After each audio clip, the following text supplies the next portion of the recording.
The Major League Baseball All-Star Game, also known as the Midsummer Classic, is an annual professional baseball game sanctioned by Major League Baseball MLB and contested between the All-Stars from the American League and National League. All-Stars are selected by fans for starting fielders, by managers for pitchers, and by managers and players for reserves.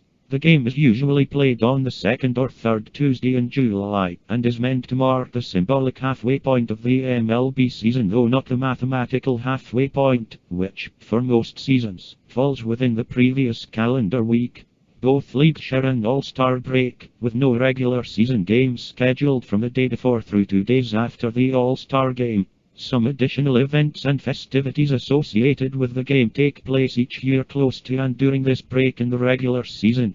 The 1935 Major League Baseball All-Star Game was the third playing of the Midsummer Classic between the All-Stars of the American League and National League, the two leagues comprising Major League Baseball. The game was held on July 8, 1935, at Cleveland Stadium in Cleveland, Ohio, hosted by the Cleveland Indians of the American League. The game resulted in the American League defeating the National League with a score of 4-1.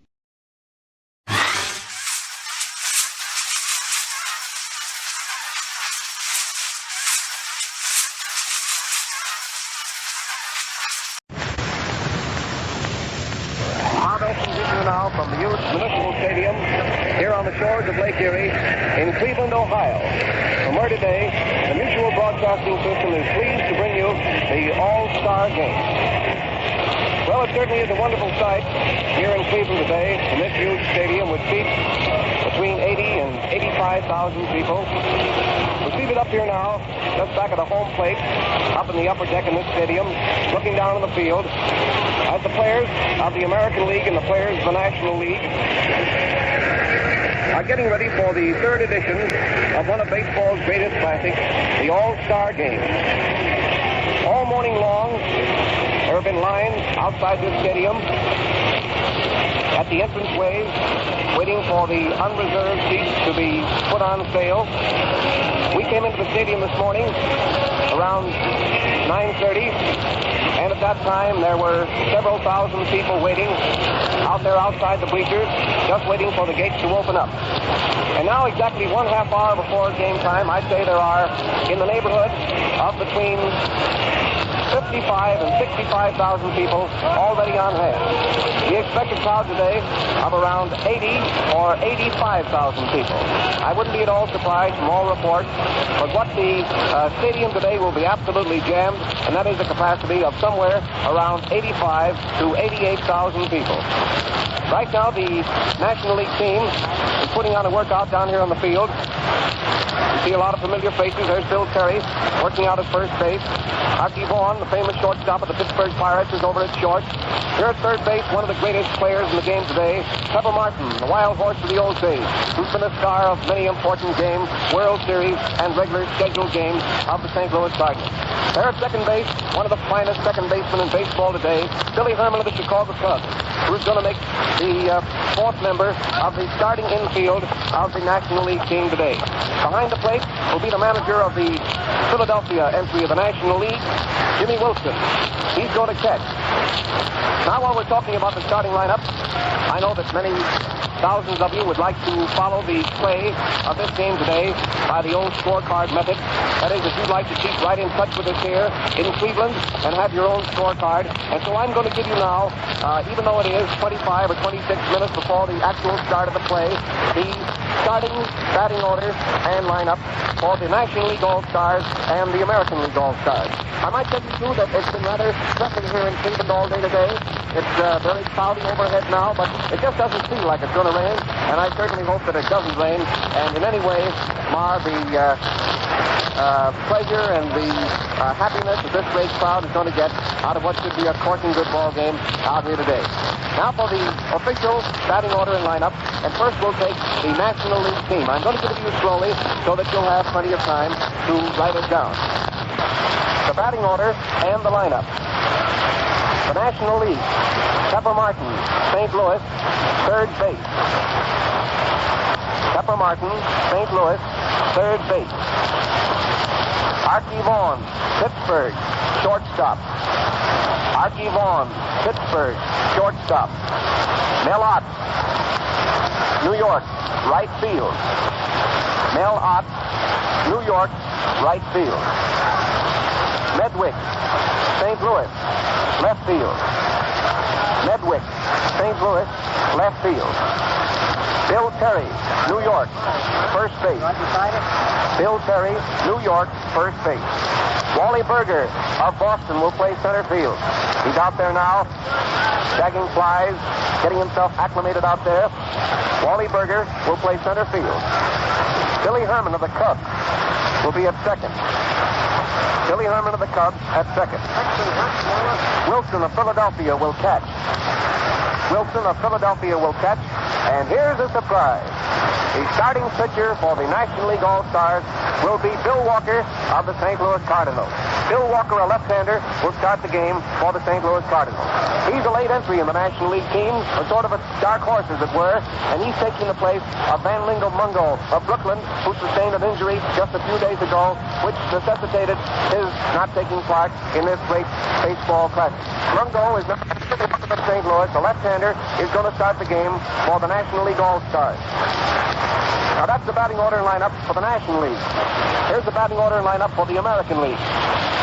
Bosmick of Cleveland, right field. Bosmick, Cleveland, right field. Gehringer, Detroit, second base. Gehringer of Detroit at second. Gehrig of New York at first. Gehrig at first. Fox of Philadelphia at third. Fox at third. Johnson, Bob Johnson of Philadelphia, will play left field. Bob Johnson left field. Hal Simmons of Chicago will play center field. Hal Simmons center. Mickey Cochran, the manager of the American League All-Stars, will be back at the plate. Mickey Cochran will be the catcher. Joe Cronin, the manager of the Boston Red Sox, will play short. Cronin at short. And the starting pitcher for the American League will be Mel Harder of Cleveland. Mel Harder will be the starting pitcher for the American League team. Now, there you have it. That's going to be the face-off today in this great game here at Cleveland between the picked team of stars of the American League and a picked team of stars of the National League. Right now, the reserve infield of the National League is getting a workout. There's Rip Collins of St. Louis over at first base in his gray Cardinal uniform. There's Burgess Whitehead, utility infielder of the National League, working out at second base. I also want to tell you that the players are wearing their own uniform of the Pittsburgh. Hal Simmons is wearing the White Sox uniform. Wally Burger is wearing the uniform of the Boston Braves. Mel out of the New York Giants. So the boys are all out here today in the uniform of the club that they represent. The grand sight, I want to tell you, in several spots here in the stadium, there are bands located, and now one has just been striking it up behind us here, and the crowd lets out a roar. There's a regular festive spirit out here today, and I hope it'll be a grand game, and that you'll all enjoy it. This 1935 meeting between the All-Stars, the National and American League, marks the third playing of this feature game. The American League was victorious in both games, winning in 1933 at Chicago by a score of 4-2, and in 1934 at New York by a score of 9-7. The margin of victory in each game being 2 runs. This year at Cleveland, the outstanding players of the National League are hopeful of breaking into the win column. The player who largely through his own efforts brought victory to the American League in 1933, Babe Ruth. The one and only Bambino is down there in the front row, box seat. It was carefully expected by the American League that the 1933 event would develop into a glorification of any particular player, but it did. This game, to all intents and purposes, was made to order for Babe Ruth, and he didn't overlook a single opportunity to star both at bat and in the field. All Ruth did, you remember, in the 4-2 victory scored in the 1933 meeting, was to make 2 of the 9 hits registered by the American League, 1 a home run into the right field stand. That provided the necessary margin enjoyed by the American Leaguers at the finish of the battle in what had been labeled by the sports writers as the game of the century. In the field, the Babe made a one-handed stab of a line drive that would have put the National Leaguers in the ball game had it gone safe. In the 1934 game played at the Polo Grounds in New York, the National Leaguers hoped to even the count, but were disappointed when the American Leaguers put on a 6-run barrage in the 5th inning that decided the old ball game. The the final score being 9-7. The National League had gotten away to a commanding lead in the first 3 innings, scoring 4 runs off the great Lefty Gomez, while Carl Hubble was shutting down the American Leaguers without a run. In the 3 innings that Hubble worked, he was a sensation, you remember, striking out 6 men, getting 5 such great hitters as Ruth, Gehrig, Fox, Simmons, and Cronin in succession. The only hit off Hubble was made by Gehrig of Detroit, the first man to face him. From an American League angle, the 2 outstanding players were Earl Averill and Mel Harder of the Cleveland Club, neither of whom were honored in a starting role. Harder was rushed to the rescue of Ruffing in the 5th inning after 3 hits on a base on balls that scored 2 runs and left 2 men on the bases, one of whom scored on a double steal. He blanked the National Leaguers from then on, allowing only 1 hit. Averill is a pinch hitter in the 4th triple, driving in a run, and in the big 6-run rally in the 5th, his double with the bases filled scored 2 more runs. There's a bit of a resume on what has happened in the 2 previous All-Star games between the National League and the American League. Now most of the players have completed their practice down here. Photographers are banked all over the infield, that is, outside of the diamond itself, getting pictures of all the stars, in some spots getting them one at a time and then getting them in groups so that they'll be... they're having an awfully busy time. Down here to the right, at the American League side, right now they're shooting some of the players who are taking part in the game, getting pictures of them with Babe Ruth, the great Bambino, who's down there in the front row. There are celebrities here in Cleveland galore today. Down in the front row is Governor Martin L. Davies of Ohio. Mayor Carey Davis of Cleveland will throw out the first ball. Jack Dempsey, the Old Manassas Mauler. Mark Ock, the welterweight champion of the world. Babe Ruth. Eddie Collins, one of the greatest second basemen, one of the greatest infielders of all time. Ford Flick is lending an official touch to the game today by his presence. As you know, he is the president of the National League. We're awfully sorry to say that our good friend Will Herridge, president of the American League, is not here today. He's ill in Chicago, and I know that he sadly feels awfully sad right now that he's not here, and I know that all the ball players and everybody connected with the game certainly misses Will, and we wish he could be here. In his place, Frank Navin of Detroit is acting as Major Domo for the American League. Now the American League is going out there on the field, getting some practice. There's Al Simmons going into center field. Around the infield, Lou Gehrig is at first, Gehringer is at second, Cronin is at short, and Jimmy Fox is at third. And now, ladies and gentlemen, before this ball game gets underway, the announcer who's assisting me in the broadcast today from Cleveland, and who I'm very happy to work with in this mutual broadcasting system story of the game, Ellis Vanderpyle of Cleveland is right here at my right in the stadium. He has lots of dope for you on the players, somewhat of the history of what they've done this year, what they've done before. He also has a lot of dope on the other 2 games, and I'm sure that he has a lot of interesting things to say to you before we get this broadcast of this great game from Cleveland underway. Ladies and gentlemen, I want to introduce to you from Cleveland, Ohio, Ellis Vanderpyle. All right, Ellis, take it away. Thank you, Bob Elson. This afternoon, Cleveland is indeed proud to be host to this great galaxy of stars representing the American and National League. Bob Elson is giving you the starting lineup for the afternoon, and in order that you may be properly informed before this great game gets underway, I'm going to repeat the lineup for you and give you a thumbnail sketch of all the players who will participate in the opening play. Leading off for the American League, let's skip over to the National League first because they will lead off this afternoon. Leading off for the National League, Pepper Martin at St. Louis playing third base. This is the third All-Star game in which Pepper Martin has taken a part. Joe Pepper Martin of the St. Louis Cardinals is one of the great players in the National League today. Spectators who witnessed the 1931 World Series between the St. Louis Cardinals and the Philadelphia Athletics saw John Leonard Martin exhibit some of the most sensational base running ever recorded in a fall classic. 5 stolen bases were chalked up to his credit, and to make his feat more spectacular, he usually completes his dashes by sliding in on his stomach. His nickname of Pepper describes very well his play on the diamond. He was listed as a pitcher when he launched his professional career in 1923. The Cardinals acquired him from Rochester, the International League, in 1930 and stationed him in the outfield. There he played until 1932, when he was out with injuries and Joe Medwick took over his job. This caused Martin to try the infield in 1933, and there he has stayed ever since.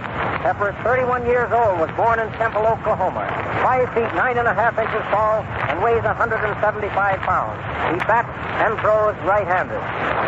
Second in the National League lineup is Arkey Vaughan of Pittsburgh, shortstop. Floyd is his real name, Floyd Arkey Vaughan.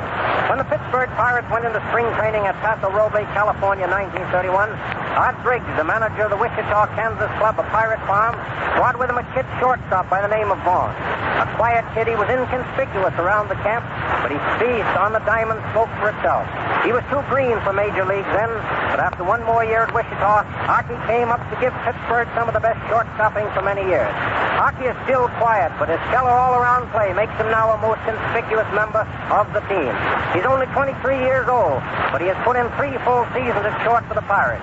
In those 3 years, he has averaged .322 at the bat and .934 a field, marks that any man can shoot at. He was born in Clifty, Arkansas, and it's from that state that he gets his nickname. 5 feet 10 and a half inches tall, weighs 175 pounds. He bats left and throws right. Third, Mel Ott. Mel Ott playing right field for the National League team this afternoon. Mel Ott, there are very few players, if any, who can boast at the age of 26 that they have 10 years of major league experience under their belt. That, however, is Mel Ott's record. The late John McGraw saw Ott's possibilities and signed him to a giant contract when the latter was a mere kid of 16 years. Mel reported to New York the next year and has been with them ever since, never having done time in the minors. Mel is a natural hitter with tremendous power, left-handed at the plate, and is what is known as a pull hitter, as most of his balls are hit to right field. Some people wonder where Ott gets his power, for he's only 5 feet, 8 and a half inches tall and quivers the beam at 168 pounds. Mel has a lifetime batting average of .316 and has batted in more than his share of runs for the Giants. Born in Gretna, Louisiana, bats left and throws right. Playing left field for the National League team this afternoon, Joe Medwick of St. Louis. Wherever Ducky Medwick has a good day for the St. Louis Cardinals, either at bat or afield, the folks back in Carteret, New Jersey, get that satisfied look on their faces. Ducky is their hometown boy, making good. Back in 1929, Medwick, a star fullback in football, forward on the Cagers, and man of all trades in baseball at Carteret High School. 3 years later, he was stepping in the outfield position with a card made vacant by Pepper Martin's injury. There he has been ever since. Joe acquired the name Ducky while swimming. Someone remarked that he swam just like a duck. A stocky young man weighing 187 pounds, standing 5 feet 10 inches tall. He is a slashing hitter and a possessor of a real home run wallop. He has hit better than 300 every season of his big league career, and it was his timely swatting that helped the Cards to capture the World Series last fall. Medwick is 24 years old, bats and throws right. Bill Carey is on first base for the National League this afternoon.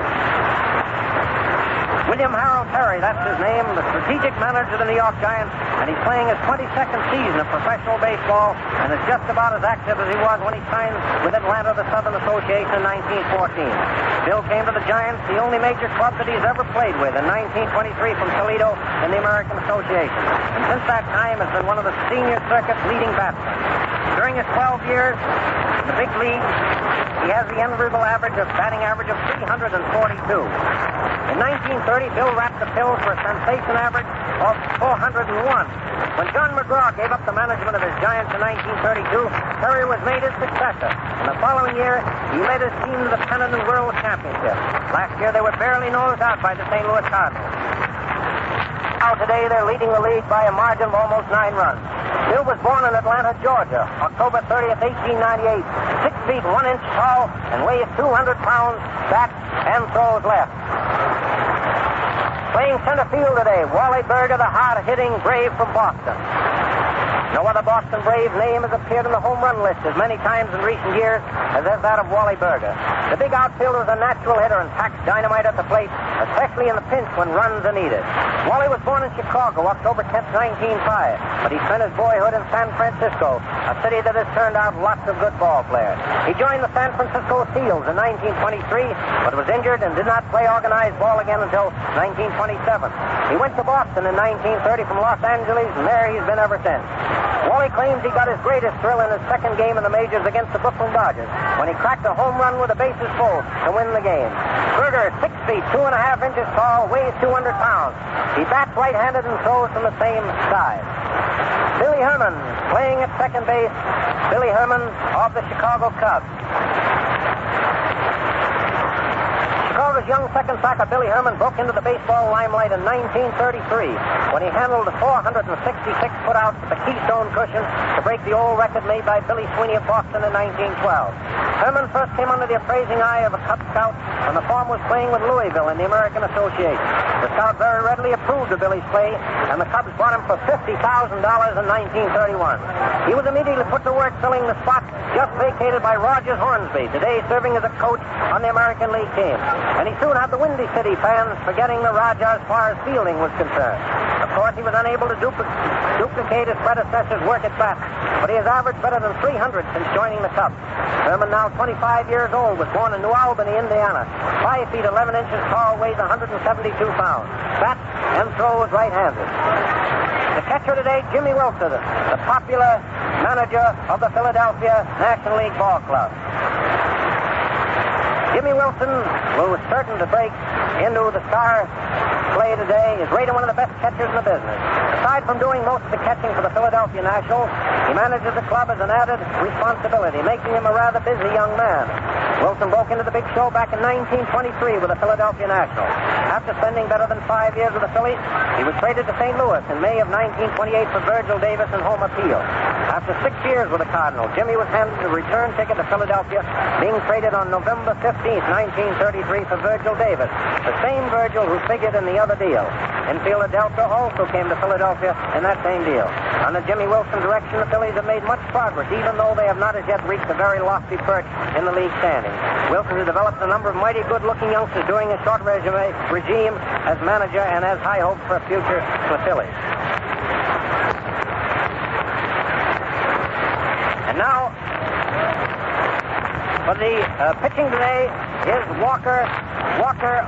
Walker of the St. Louis, an added starter when Van Mungo was hurt.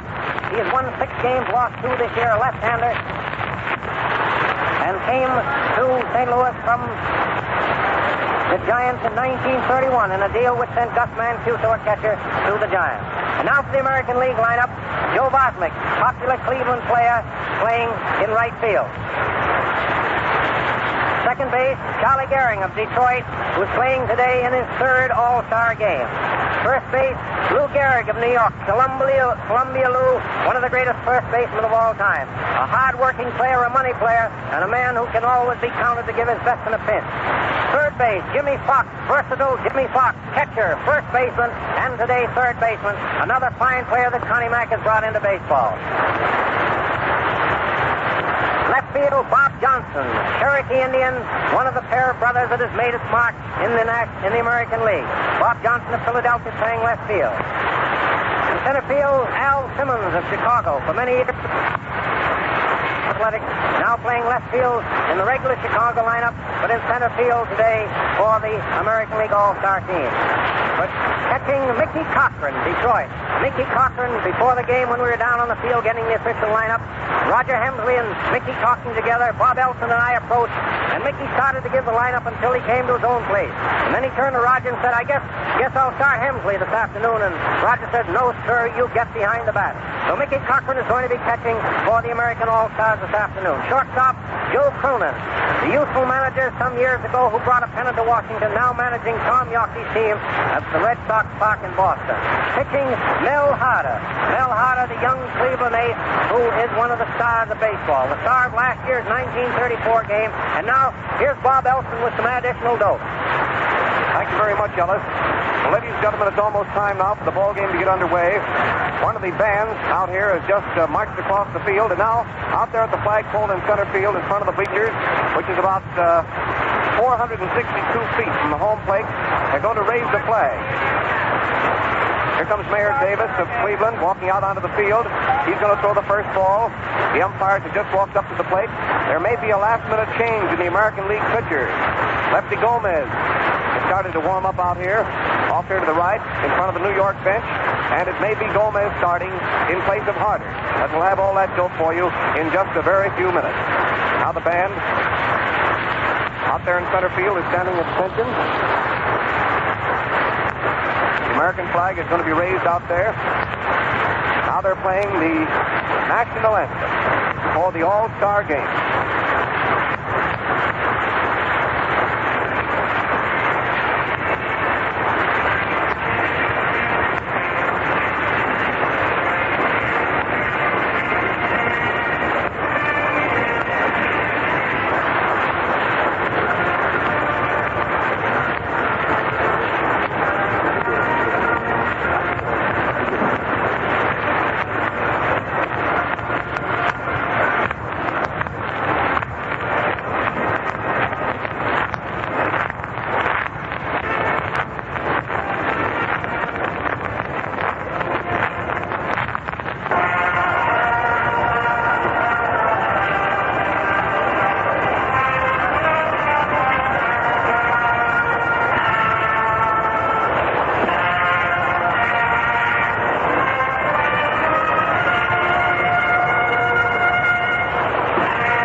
flag has just been raised out there in center field. The umpires are out. By the way, the umpires in the National League are Sears and Major Kurt. From the American League, Ormsby and Geisel. The pitchers warming up now are Walker for the National League and Gomez for the American League. And it looks as though Mickey Cochran may have changed his mind about his starting pitcher.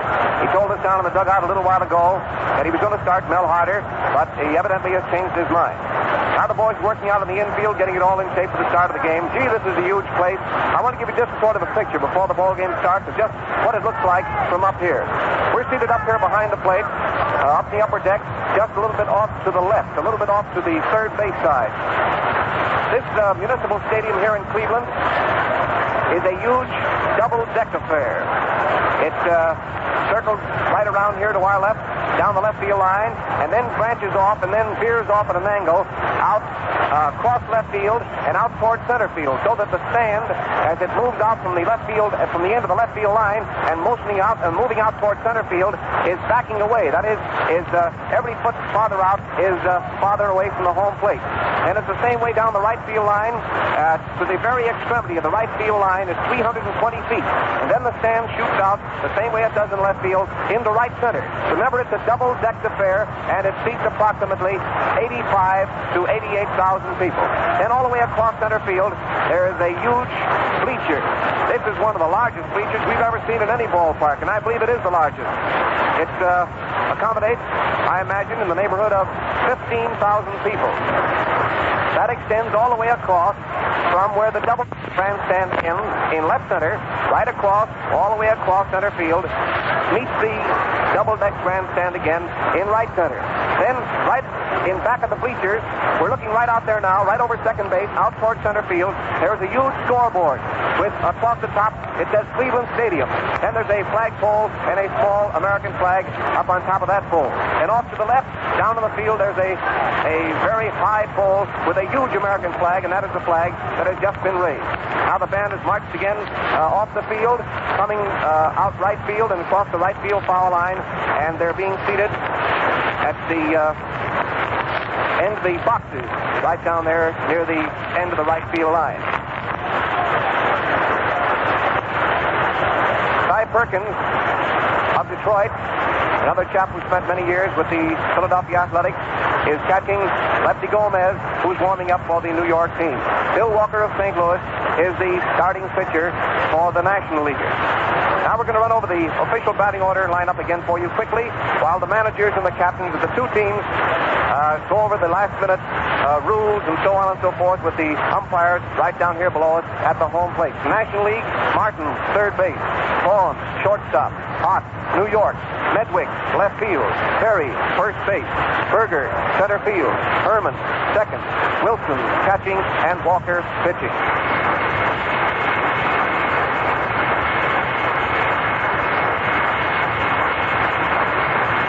Left field, center field. Cochran catching, Cronin short, and either Gomez or Harder will do the pitching. Harder has won 12 games this year and lost 4. Gomez has won 8 games and lost 8. The starting pitcher for the National League, Walker, has won 6 games and lost 2. Now right down.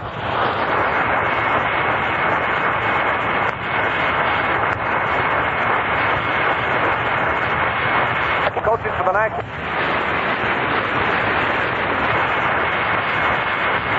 American League coaches.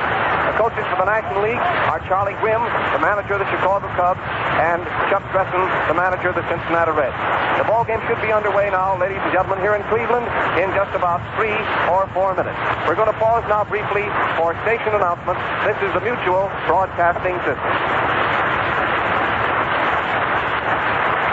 This is WGN, the Chicago Tribune station on the Drake Hotel.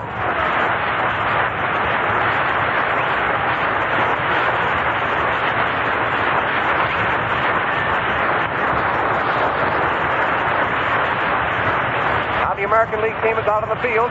There's Bob Johnson in left field. There's Hal Simmons in center field. Joe Vosmich is in right field. Third base, Jimmy Fox. Shortstop, Joe Cronin. Second base, Charlie Gehringer. First base, Lou Gehrig. Lefty Gomez is going to start. Gomez is the starting pitcher. Also a last-minute change. The catcher for the American League will be Wally Hensley. Mickey Cochran changed his mind on 2 points here in the last few minutes and is starting Gomez with Wally Hensley of St. Louis doing the catch. Mayor Davis of Cleveland is down there. Now he's going to throw the first ball. Another chance for the photographers who are banked all around down there to get set. Charlie Gresson is coaching at third. Cincinnati manager Charlie Grimm of the Cubs is coaching at first. The ball game will be underway in just about 1 minute. See, this is certainly a glorious sight here today in Cleveland. I certainly do wish you could all be out here. The weather is warm, still very cloudy, but I don't think there's any chance of rain. I certainly hope not. Here's an announcement.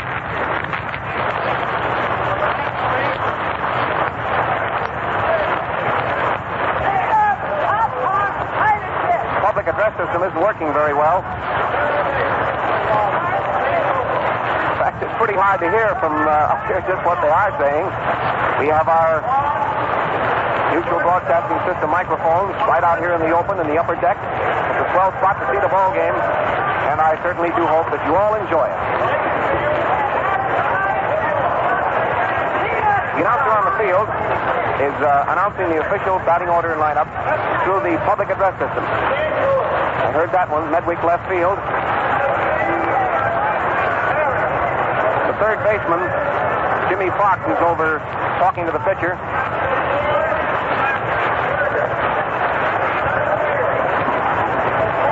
Mayor Davis is standing down here at the plate. He's going to throw the ball, and then the ball game will be underway. The umpire back at the plate is Ormsby of the American League. At first base is Major Kurth of the National League. At second base is Geisel of the American League. And at third base is Ziggy Sears of the National League. First man to bat is Pepper Martin, the wild horse of the old stage. Here he is up at the plate. Hal Simmons is playing a little bit close for Martin. First pitch, he hits a pop fly just back of the shortstop. Cronin's going back. He may not be able to get it. It drops for a hit. Pepper Martin dropped the Texas leaguer. Hit back of the shortstop. He went back very fast. Cronin and the left fielder Johnson came in very fast. Neither one of the boys could reach it, and it's the first hit of the ball game. A hit for Pepper Martin. Now the next man to come up is Arkey Vaughan, batting 406 for the Pittsburgh Pirates. A left-handed hitter and a mighty dangerous fellow up there at the plate. There's a man on first. There's nobody out. The ball game has just started here in Cleveland. The All-Star game. Gomez is getting his sign. First pitch was high and inside for a ball. Ball one. Now the catcher's walking out toward the mound to talk to the pitcher while the umpires are shagging the photographers away from the baseline.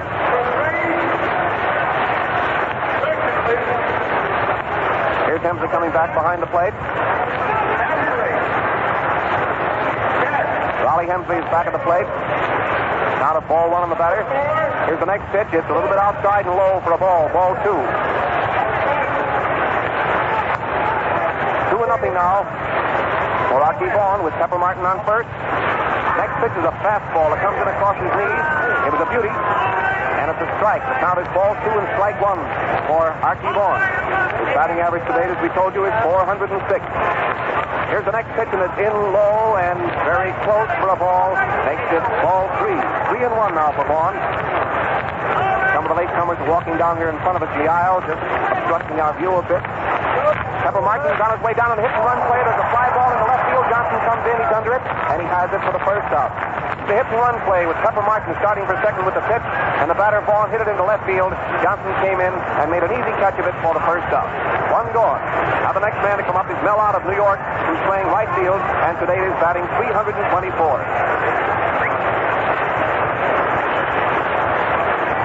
Leonard batting. Pepper Martin on first base with one gone in the first half of the first inning. The game has just started. The pitchers are Gomez for the American League, Bill Walker for the National. Again, the umpires have halted play. Several photographers, 3 or 4, want to take 6 points of vantage just outside of the third baseline, and the umpires go into a huddle, and now they allow it, and Mellott steps into the batter's box. Here's the first pitch, and it comes in low and inside for a ball. Ball one. Man on first and one gone. Gomez pitching to Mellott of New York. Third man up. Here's the next pitch. There goes the runner down to second base. There's the throw, and it's a stolen base for Pepper Martin.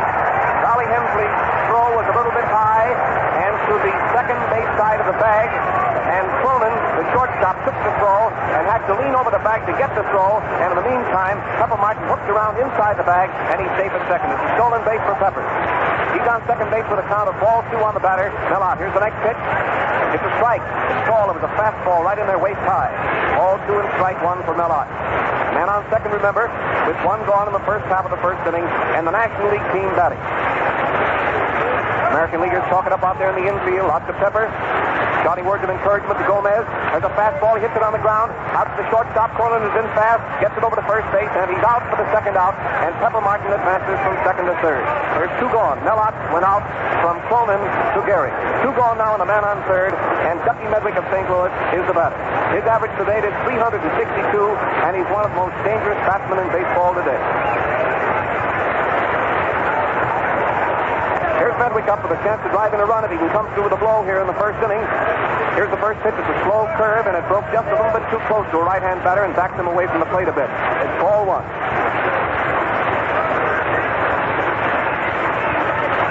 Pitcher's taking his time. Starts that slow wind up again. Here's the next pitch. Medwick jumped away from a fastball that almost hit him in the leg. It's ball two.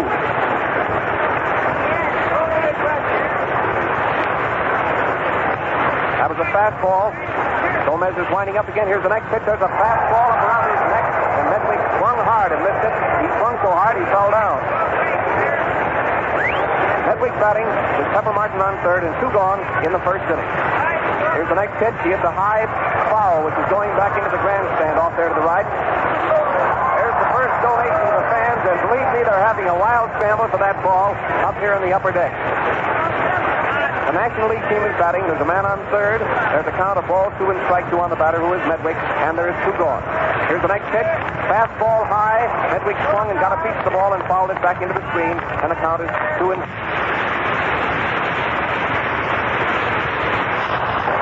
Wally Hensley gets another new baseball. From umpire Ormsby. Throws it out to the pitcher. Gomez wipes his hands across the front of his uniform a bit. Pulls at the peak of his cap. Gets all set. Now he's starting that windup of his. Here comes the next pitch to Medwick. It's a slow curve, and he hits it foul off there to the left. It almost hit one of the photographers kneeling on the ground there with his camera. And the count is 2 and 2. Ball two and strike two for Medwick. A man on third. Two gone in the first half of the first inning. Gomez, a lefty, pitching for the American League, and Walker, a left-hander, will pitch for the Nationals. Next pitch is way outside, almost a wild pitch. Hensley has to go way outside and jump up to grab that one. And the count is 3 and 2. Next man to come up will be Bill Carey. Ball 3 and strike 2. Next pitch is a fastball. He started to swing at the ball. Tried to stop, and the umpire says, "You're out on strike." Medwick is putting up a beat down there. The pitch is high and outside. Medwick started to swing, tried to stop his swing before he went more than halfway around, but the umpire says, "No, you swung at it, and you're out on strike." And Martin is left down the base.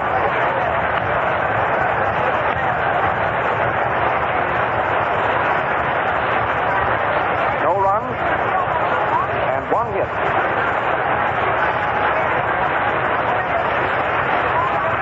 Now we're going into the last half of the first inning. Now these 3 or 4 vans who are parked out at different spots around the stadium strike up between innings. First man to bat for the American League will be Joe Bosmick, Cleveland boy, and he's getting a grand reception as he comes up to the plate. Jimmy Wilson of Philadelphia is back at the plate for the National League team. Carey is at first, Billy Herman at second, Arkey Vaughan at short, Pepper Martin at third. Medwick in left field, Wally Burger in center field, and Mellott in right field. That's the picture now as we look down on this field here in the stadium of Cleveland, Ohio, as we go into the last half of the first inning. There is no score. The American League is coming up now for their first bat. Here's Bosmick, a Cleveland boy, up at the plate. Right-handed hitter. Waiting for Walker's first pitch. fastball that backed him away from the plate. In close to a right-hand hitter, and it's ball one. Roger Hornsby is coaching at first base. Del Baker of Detroit is coaching at third. This is getting his sign again. Here's the next pitch, and he hits the ground ball between first and second. A slow roller. Billy Herman comes in fast, grabs the ball over to first base, and he's out. Billy Herman to Carey for the first out. It was a nice, fast play. One gone.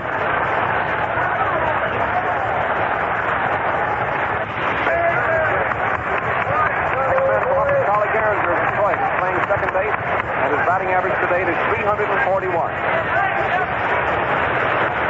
Walker looks him over carefully. The infielders talk it up out there. Here comes the windup on the first pitch. It's a fastball. It's outside at the waist for ball one for Gehringer, a left-handed hitter.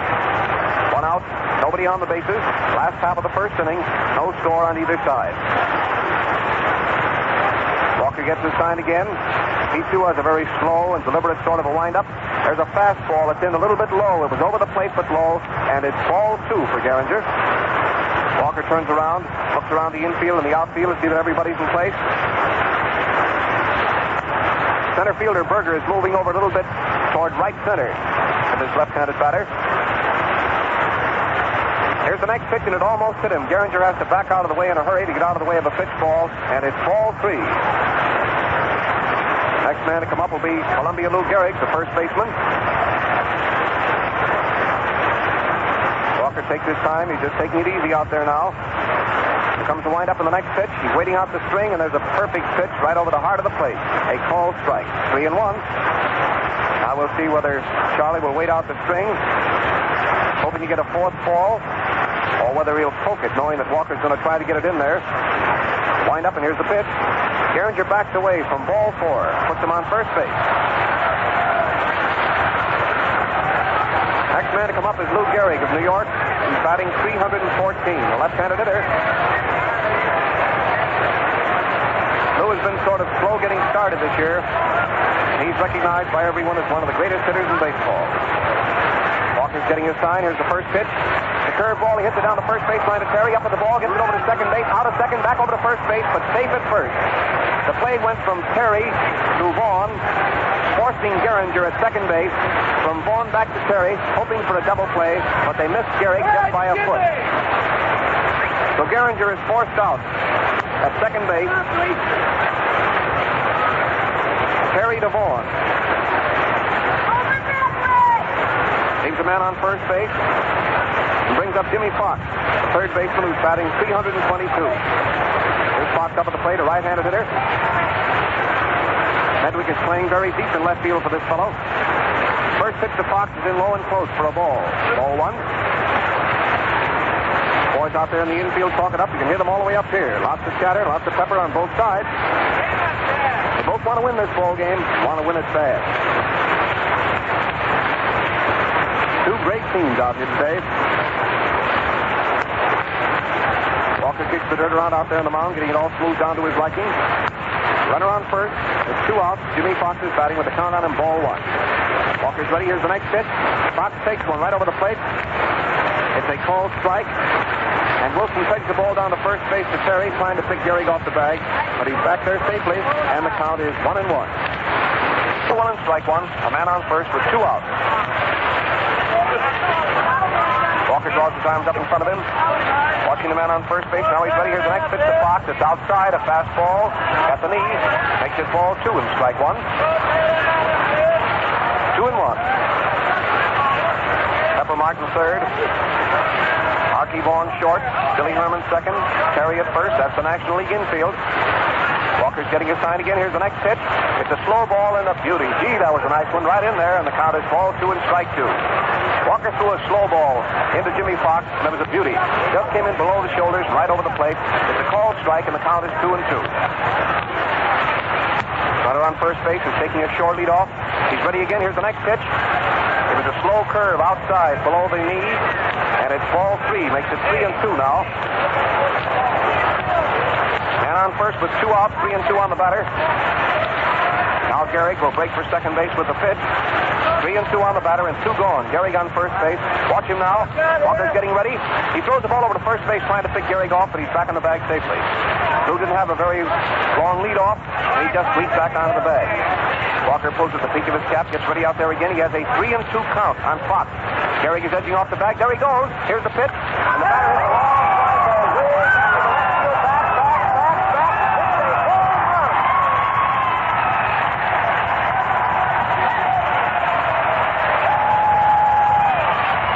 Jimmy Fox just hit a home run over Medwick's head into the stands in left field. Out there where the marker says about 385 feet.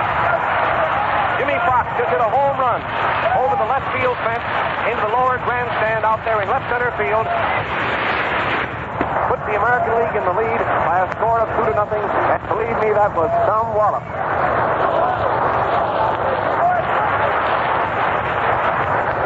Score Gehrig ahead of him. Now the next man to come up is Bob Johnson, the right-handed batter. Nobody on the bases, and 2 runs are in here. Here comes the next pitch, high, way over the batter's head, ball 1. Fox really got a toehold on that one. Slammed it way over Medwick's head. Ducky started to go back fast, but then saw there wasn't a chance and watched the ball sail into the crowd. Walker's ready. Here's the next pitch. It's a curveball. He hits a high, short fly into right field near the first baseline. The second baseman, Billy Herman, comes over and takes the ball. A nice catch, retiring the side. Johnson made a high, short fly near the foul line, just a short distance back into right field. Billy Herman cut back behind Carey over to the foul line and caught the ball in fair territory to retire the side. At the end of the first inning, New York made 2 runs, and there was 1 hit. Bosmick, you remember, went out, and Gehringer walked. Was forced to second base by Gehrig, and then Gehrig scored ahead of Jimmy Fox on his home run into the left field stand. Going into the first half of the second inning now with the score, American League 2, National League nothing.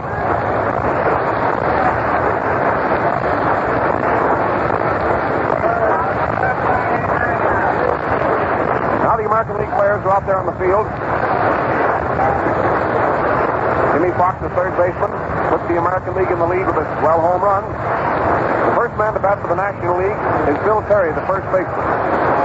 Batting average is 341. He's a left-handed hitter. He's up there on the plate now. Gomez looks him over carefully.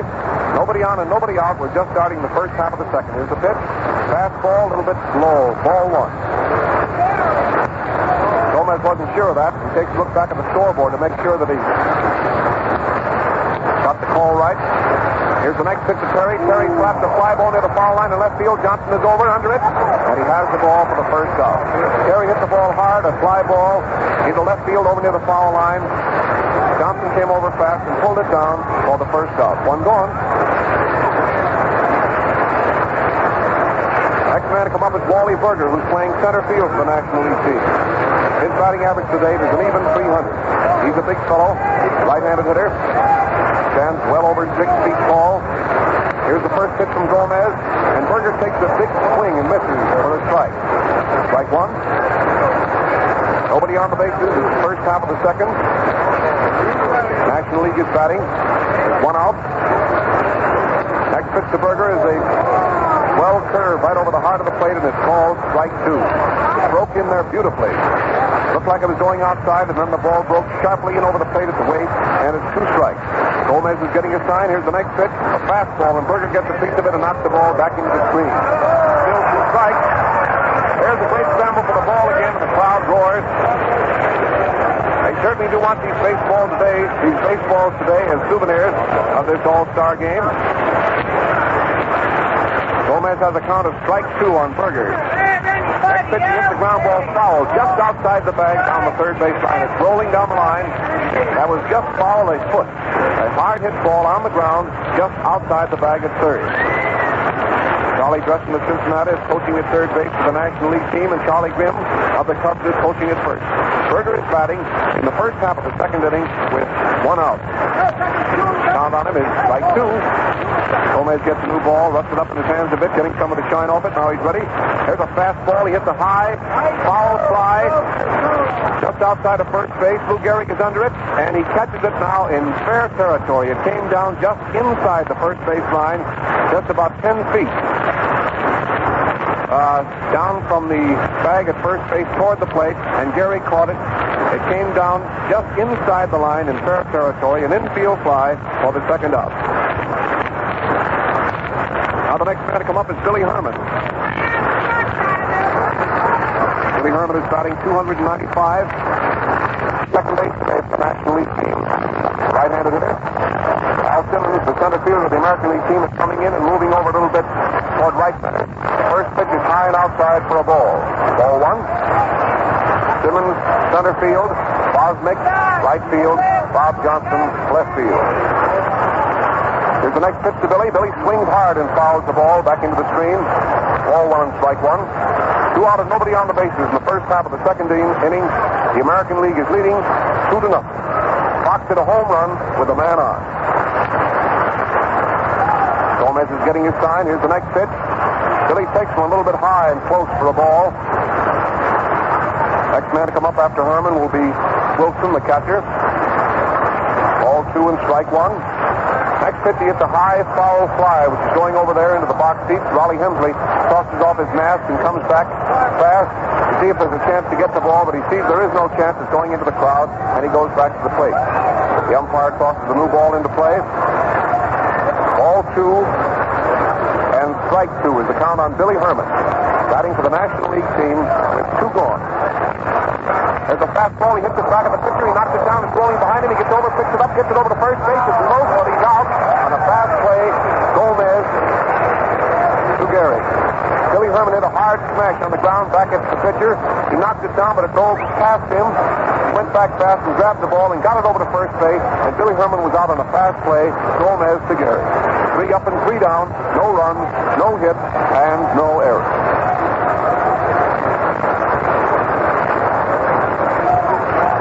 Now the game is going into the last half of the second inning.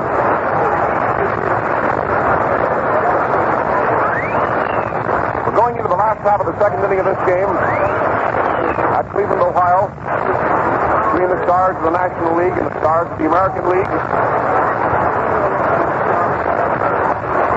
One of baseball's 2 great annual classics, the World Series and the All-Star Game. A crowd of over 80,000 people are out here today in Cleveland to see this game. Bill Walker is the starting pitcher for the National League, and Lefty Gomez is the starting pitcher for the American League. The first man to bat for the American League in the last half of the second inning is up at the plate now. It's Hal Simmons of the White Sox, whose batting average to date is 260. Hal has had a sort of a tough time getting started. Here's the first pitch. Simmons backs away from a fastball that came in across his knees, and it's a called strike. Hal turns around to talk to umpire Ormsby. Hal Simmons didn't like that one. Now he's up in there again. Walker's getting his sign. Here's the next pitch. It's a fastball in across his knees, and it's strike 2. Again, Hal Simmons turns around and says something to the umpire. Nobody on and nobody out in the last half of the second. Wind up in the next pitch to Simmons. Strike 3, swung at a fastball, outside and high, and struck out. Simmons struck out. 1 gone.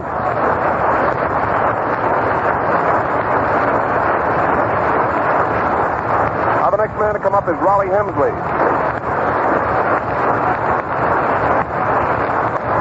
Batting around 325. The right-handed hitter. The first pitch is a slow ball that broke in over the plate, but too low. It's a ball 1.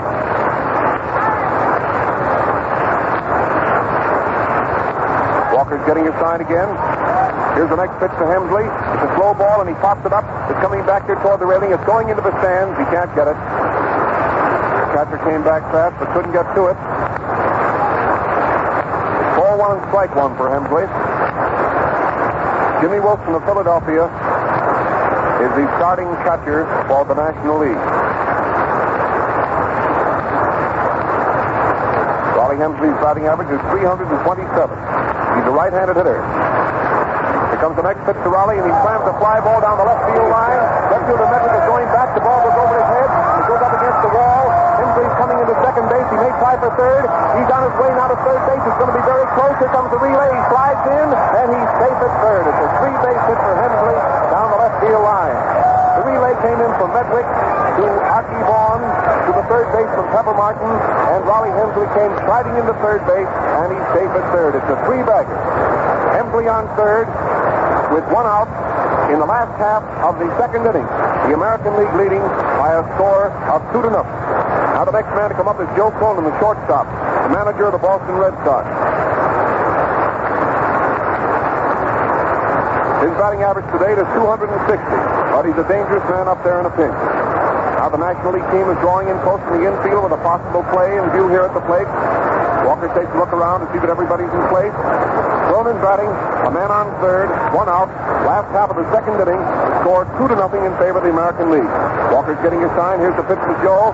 Outside, waist high for a ball. A hitter a long fly now would bring in a run. National League infield, Pepper Martin, Arkey Vaughan, Billy Herman, and Carey playing in close, hoping he hits the ball on the ground and will have a chance to cut off this man at the plate. It's a nice curveball right in over the plate, and it's a called strike. Ball one and strike one. Hensley drove the ball over Medwick's head in left field for a three-bagger. One gone and a man on third. This is getting his sign again. Here's the next pitch. He hits a high fly back into left center field. Wally Burger getting back. He's under it. He has it. And here's Hensley coming in toward the plate. Here's the throw, but they can't get him. And Hensley scores from third. The American League is leading 3-0. Joe Cronin drove a long fly ball into left center field, which is taken by Wally Burger. Burger got the ball back into the infield rather nonchalantly because he saw he didn't have a chance to get the man scoring from third. There's two gone now. Another run is in, and the score is 3-0. The next man to come up is Gomez, the pitcher.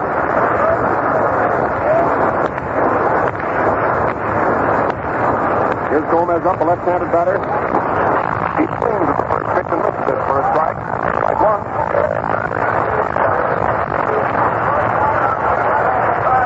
Nobody on the bases, one run in the last half of the second. Walker's ready. Here's the pitch. It's a curved ball that breaks outside of the knee, and it's ball one and strike one.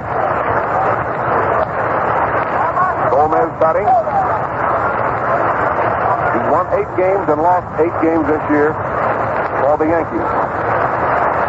Walker's getting his sign again. Here's the windup in the next pitch. It's a fastball. It's a little bit low.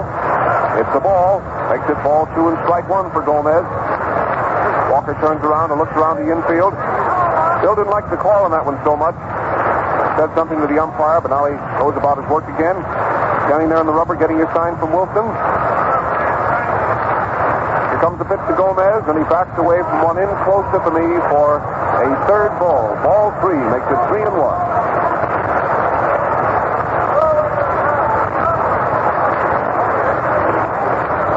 Manager Frankie Fritz of the National League team is watching the game from the dugout. Next pitch is right over the plate. Called strike, and the count is 3-2. Billy Herman is playing second in place of Frisch. Billy Herman is playing back on the edge of the grass for this fellow. 3-2 count. Here's the next pitch to Gomez. It's a fastball, and he struck out. He swung hard at the fastball below his shoulders and struck out. That's the end of the second inning. The American League made 1 run and 1 hit.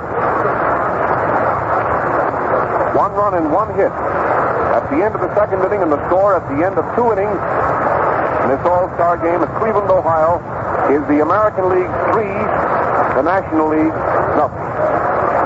We're going to pause briefly now for station identification. This is the Mutual Broadcasting System. This is WGM, the Chicago Tribune station on the Drake Hotel.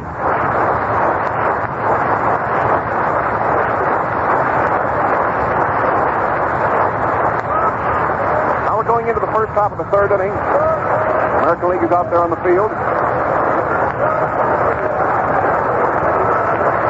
National League coming to bat, and the first man to come up will be Jimmy Wilson, catcher, right-handed batter. His batting average today is 259. Big number 12 on the back of his gray uniform.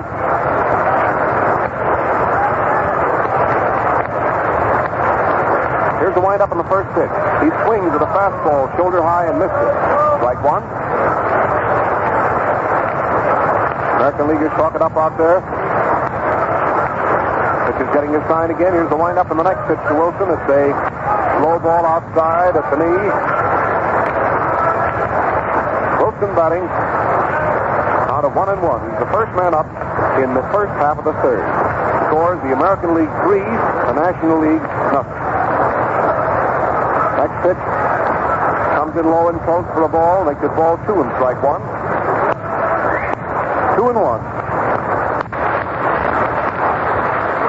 Wind up again in the next pitch. He hits a high foul, which is going back into the crowd in the lower boxes. Ball 2 and strike 2. Now the new ball is tossed into the game, and Gomez takes his glove off out there. Walks behind the mound, rubs the ball up in his hands a bit, getting some of the shine off it. Now he's ready. Here's the next pitch to Wilson, and he reaches for one and fouls it directly back into the screen. The count is still 2-2.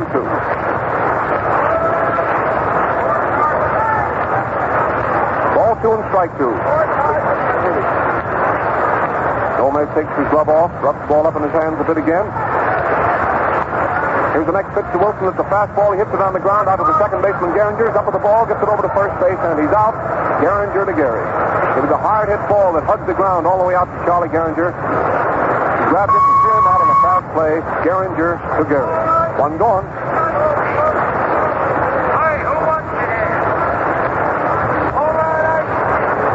Now the next man to come up. Looks like we may have a pinch hitter here for Walker. I believe somebody's coming out to bat for Bill Walker, which means we'll have a new National League pitcher next inning. Can't see who it is as yet because we can't see the National League dugout. It's down below us here, and we're way up here in the upper deck with 15 or 16 rows in front of it.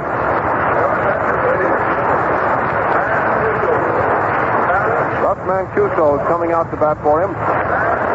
Gus Mancuso, a right-handed hitter, regular catcher for the New York Giants, coming out to bat for Walker. He's a right-handed hitter.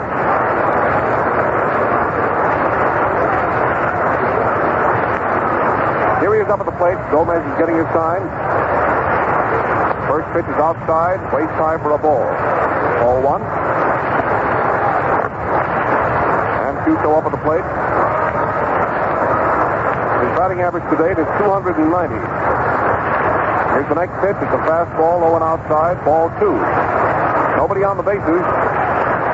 One out. First half of the third inning. The National League at bat. The American League leading 3-0. Next pitch is a fastball. Right over the outside corner at the knee. It's a called strike, and the count is ball 2 and strike 1. 2-1. Here's the next pitch. He hits a high foul up into the upper deck, back a third, and the count is 2-2. Ball 2 and strike 2 for Mancuso.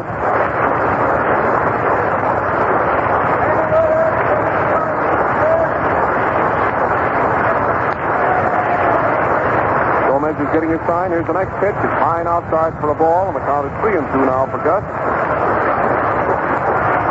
Gus Mancuso. Gray uniform of the New York Giants. Up here at the plate, right down here in front of us now. Gomez is winding up. Here's the next pitch. He hits a high, short fly into left field. The shortstop, Cronin, is going back. The left fielder is coming in. They may collide. They both jump for the ball, and Cronin gets it and holds it. The boys collide, but neither one of them are hurt at all. And Mancuso is out for the second out. Mancuso hit a high, short fly in the left field, over near the foul line. Joe Cronin went back fast. Bob Johnston came in. The boys bumped each other, but Cronin grabbed the ball and held onto it, and there's 2 gone.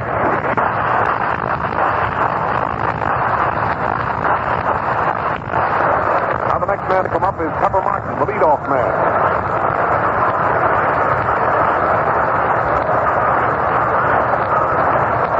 He singled the first time up. Drove a hit into left field. First pitch is outside for a ball. Ball 1.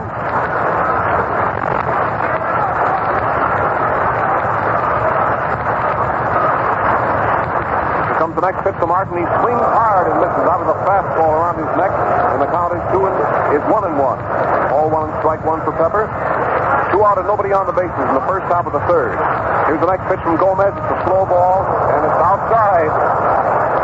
Martin started to jump up on that one as though he was going to clout it. It was a slow ball, and the crowd roared. He left it go by. National League is warming up Schumacher in the bullpen in left field.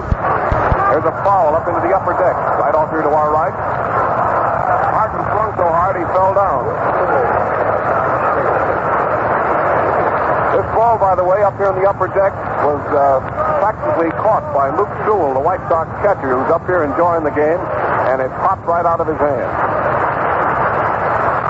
Martin swung at a slow curve in around his knees and struck out. Pepper Martin swung at a slow curve in around his knees and struck out, retiring the side. No runs and no hits. At the end of the first half of the third, and now we're going into the last half of the third inning. American League 3, National League nothing. Bill Walker allowed 2 hits while he was in there. He issued 1 base on balls. He struck out 2, and 2 runs were scored on it. Hal Schumacher is coming into pitch now for the National League. Schumacher's had a great record this year. He's won 12 games and lost 2. Hal Schumacher, one of the best pitchers in the National League, is coming in now. Charlie Grimm of the Cubs pats him on the back as he walks by him toward the center of the diamond. Catcher Jimmy Wilson is out there talking to him. And the last half of the third inning is about to get underway here in Cleveland, Ohio, with the American League leading by a score of 3-0. National League is on the field. Medwick in left field. Burger in center field. Mellott in right. Pepper Martin at third. Vaughan at short. Billy Herman at second. And Bill Carey at first. And the new pitcher, the second pitcher for the National League, is Hal Schumacher. Pepper Martin has his glove off. He's standing out there behind Schumacher, talking to him. Billy Herman is also just at the edge of the circle, talking to Bill Carey. Now the catcher tries his whip and pegs the ball down to second base to Arkey Vaughan. They take it around the infield, take it around the diamond for the last time. It's back to the pitcher.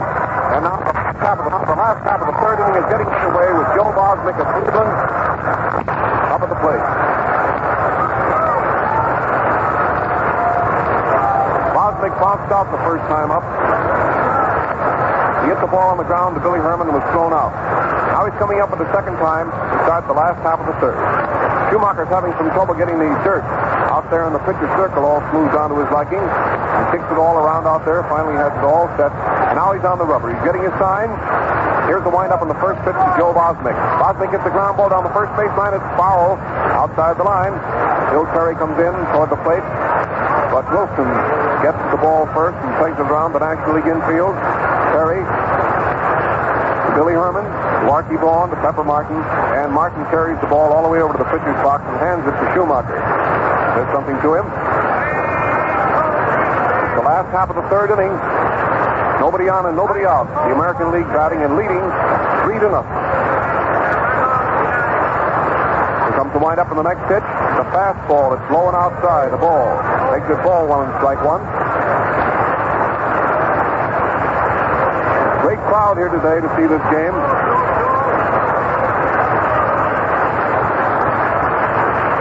Pitcher's getting his sign again. Here's the next one.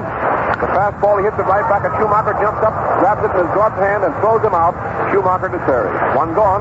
Bosmick is out. Pitcher to first.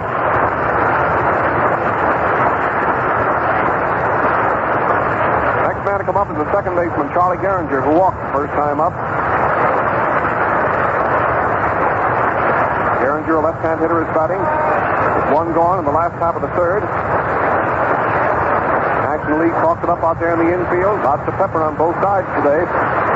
Hal Schumacher getting his sign. Here's the first pitch to Gehringer, and it was a fastball in around his knees, right over the heart of the plate. A called strike, a beauty. Roger Hornsby coaching at first. Del Baker of Detroit coaching at third. Wind up in the next pitch. The fastball in low, almost into the dirt. Ball 1 and strike 1. 1 out and nobody on. The takes his time getting ready. Fastball low, outside, a ball, makes it ball 2 and strike 1. The umpire back at the plate today is Ormsby of the American League. Major Kurth of the National is at first. Geisel of the American League is at second. And Sears of the National League is at third. Schumacher has a count of ball 2 and strike 1 on Gehringer, batting here in the last half of the third. Here's the next pitch. Fastball right over the plate. He hits it on the ground out to Billy Herman. He came up with a nice stop that time, gets it over to first base, and he's out. Billy Herman to Carey. That ball was really hit hard. Billy Herman came up with the ball nicely and threw him out on the fast play. Herman to Carey. 2 gone. Now the next man to come up is the first baseman of the American League team, Lou Gehrig. Gehrig hit into a force play the first time up and scored on Jimmy Fox's home run in the first inning. Here's the pitch. It's a fastball right across his knees. It's strike 1. Left-hand hitter, Lou Gehrig batting. 2 out, and there's nobody on the bases here in the last half of the third. Here's the next pitch. Gee, that was a nice one, but it was a little bit low. Should have seen the break on that curveball. Just a little bit low, and the count is 1-1 for Lou. Schumacher starts his windup. Here comes the next pitch to Gehrig, and it's a fastball. It just misses the corner at the knee outside for the ball, makes it ball 2 and strike 1. Billy Herman is playing back, the edge of the grass. For Lou Gehrig, a hard hitter. The outfielder in right field is playing way back, Hal. Here's the next pitch to Lou, and he hits the ground ball directly back at Billy Herman. He's up at the ball over to first base, and he's out. Retiring the side. 3 up and 3 down. No runs, no hits, and no errors. 2 assists for Billy Herman that inning.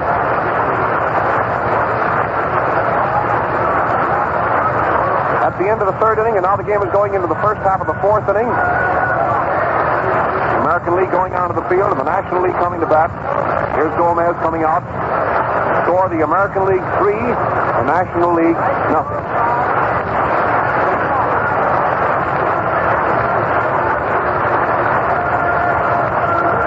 Ellis Vanderpyle is working on this broadcast with me today. Tells me that nobody ever hit a ball in that bleachers in center field, and I can imagine that's some wallop. Seems like blocks and blocks away out to that center field wall. Bleacher extends all the way across center field from right center to left center field, where it is met by a double-deck grandstand. Well, we're starting the first half of the fourth inning with the National League at bat, trailing by 3 runs, and Arkey Vaughan is going to be the first man up. Slide out to Johnson the first time up, left-handed batter. As far as the batting average goes, he's the leading hitter in the game today, batting up around 400. Now the first pitch to Vaughan. He hits one right over the second baseman, led out into right center field. It's a safe hit. Right fielder Bosmick fumbles the ball momentarily, gets it back into the infield fast. He's flying for second base, and he slides in safely. It's called a 2-base hit. He slammed that ball into right center field, right over the second baseman's head. Bosmick came over fast, caught the ball in the second bounce, fumbled it momentarily, dropped it, picked it up again, and got it back into the infield. But Vaughan hadn't hesitated. He was trying for a double, and the official scorer calls it a 2-base hit. It's a double for Arkey Vaughan.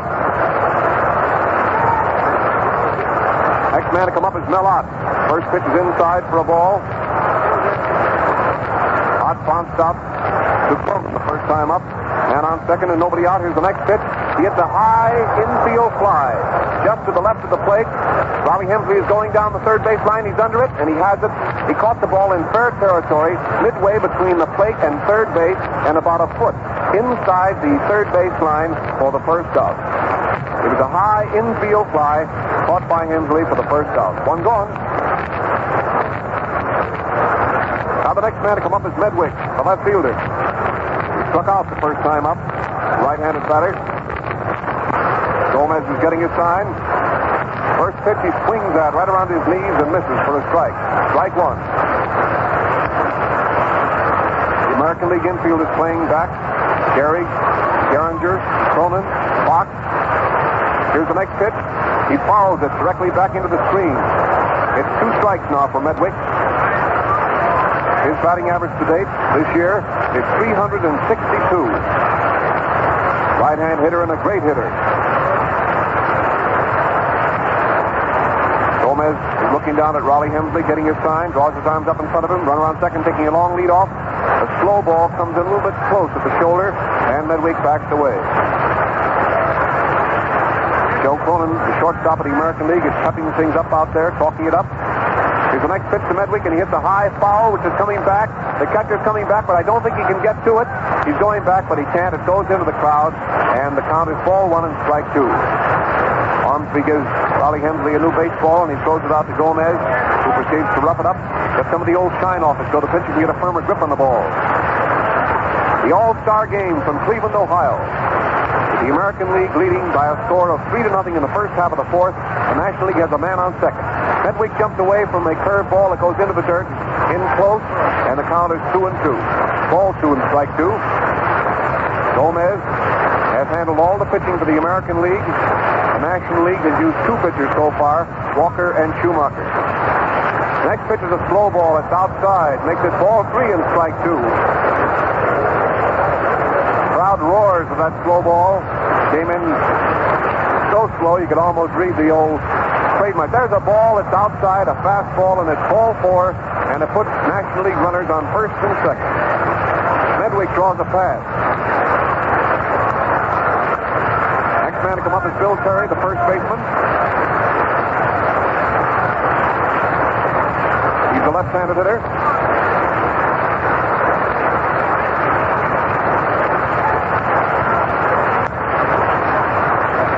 Here's Carey up at the plate. Carey flied out to Johnson in left field the first time up. Now he has a chance here to help the National League calls along. The first pitch he hits high through the box to the center field. It's a base hit. Here comes Vaughan around third base and scoring. The first run for the National League, and the score is 3-1. Bill Carey hit the first ball pitched on the ground right through the box into center field. Simmons gets it back in fast, and Medwick stops at second. The National League has runners on first and second. 1 run is in, and there's 1 gone, and the next man to come up is Burger. Vaughan has scored. That was a hit, a sharp smash back into center field on the ground. Here's Burger up. He's out on an infield fly the first time. First pitch is a strike and across his knees. American League warming up Mel Harder in the bullpen in right field. A ball that's in close. Right-handed hitter, and backs Burger away from the plate. 2 men on the bases. Wally Burger batting. 1 run is scored in the first half of the fourth, and now the score is 3-1. Burger swings with a slow curve up around his shoulders and missed it, and the count is ball 1 and strike 2. Medwick on second. Bill Carey on first. Vaughan has scored. There's 1 out. It's the first half of the fourth inning. The score of the American League 3, the National League 1. Next pitch, it's a slow curve, and he's out on strike. It was right over the heart of the plate. A beauty. It came in outside and cut right in over the plate, waist high, and Wally Burger is called out on strike. 2 gone. Next man to come up is Billy Herman, the second baseman.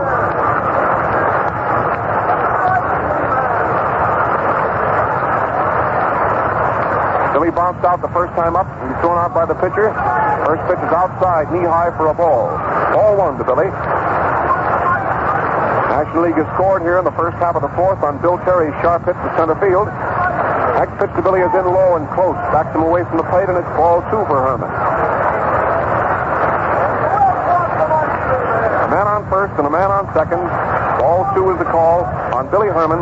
There's 2 outs in the first half of the fourth. Gomez takes his time, wipes his hands across the front of his uniform, gets ready. Here's the next pitch.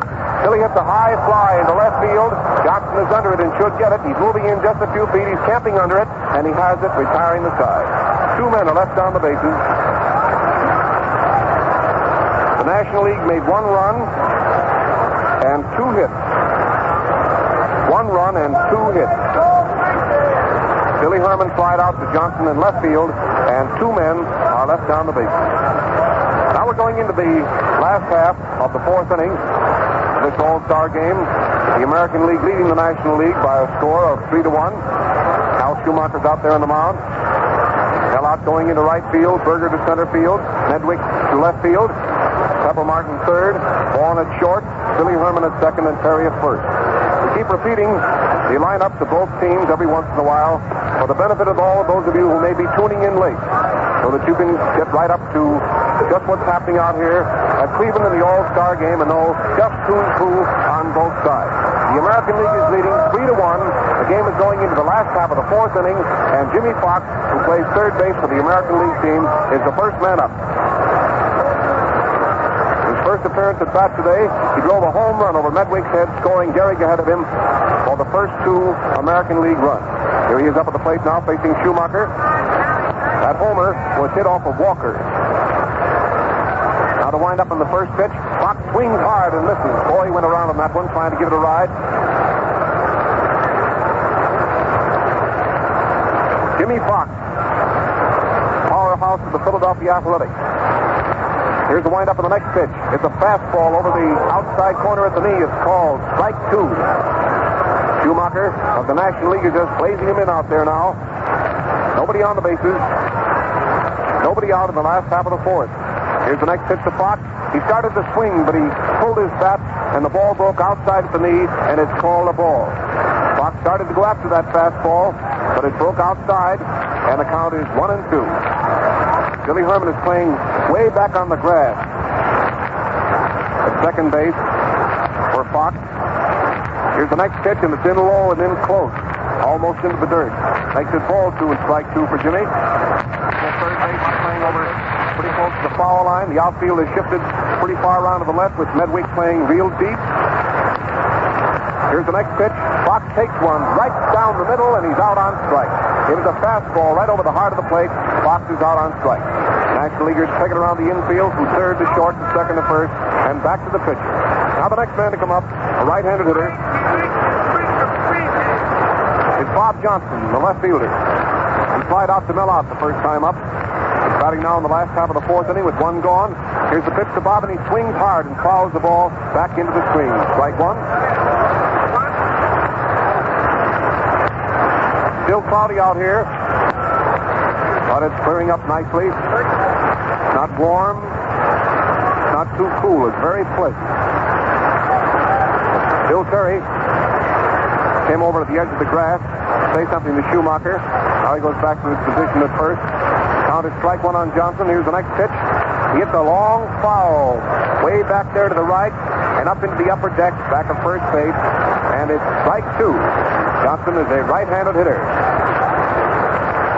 Now the new ball is tossed into the game, and Wilson tosses it down to Pepper Martin at third, who proceeds to give the ball a good roughing up. Get some of the shine off it. American League batting in the last half of the fourth. Nobody on the bases, one out, and they're leading 3-1. Schumacher, right-hander, is getting his sign again. Starts his windup. Here's the next pitch. Johnson swings and misses, striking out. Johnson swung at a slow curve in around his knees and struck out. National Leaguers take it around the infield again. That's two gone. Here's Al Simmons up. Al Simmons is batting. He's a right-handed hitter. Schumacher looks him over carefully. Al struck out the first time up today. That was against Walker. The first pitch is inside. It's very close to Simmons and backs him away. Ball one.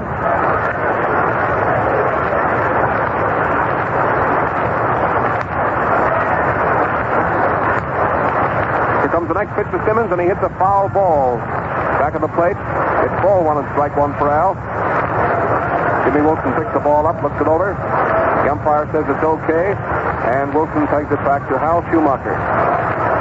Al Simmons is batting with two outs and nobody on the bases in the last half of the fourth inning.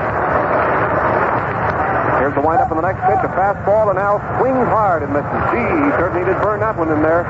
It's ball one and strike two. Hal Schumacher has cannonball speed out there today, and he certainly is blazing that ball in. Here's the windup in the next pitch. There's a ground ball past the pitcher.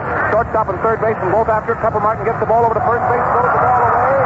Al Simmons is on his way to second base. Carey picks the ball up, gets it back into the infield, but Al is at second base safely.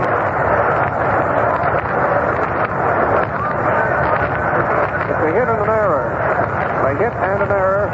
A hit for Simmons. It was a slow roller past the pitcher to the third base side of the pitcher's box. The shortstop and the third baseman both went for the ball, Vaughan and Martin. Martin picked up the ball and threw the ball over Terry's head. Hal Simmons gets a hit, and Martin draws an error.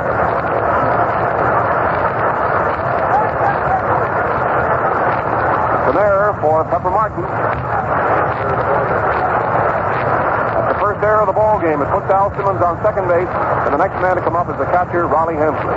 He tripled over Medwick's head the first time up.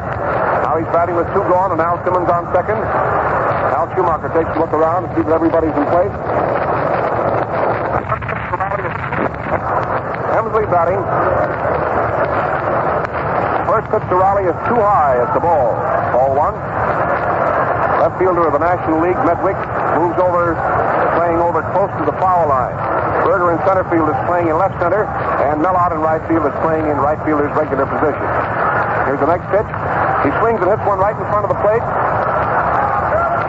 The catcher picks it up, tags Hensley, who stood at the plate, and he's out. Retiring the side. Wally Hensley bounced one right in front of the plate. He didn't run. He thought it was foul. The catcher picked it up and tagged him, and he's out, retiring the side, and Hal Simmons is left on the base.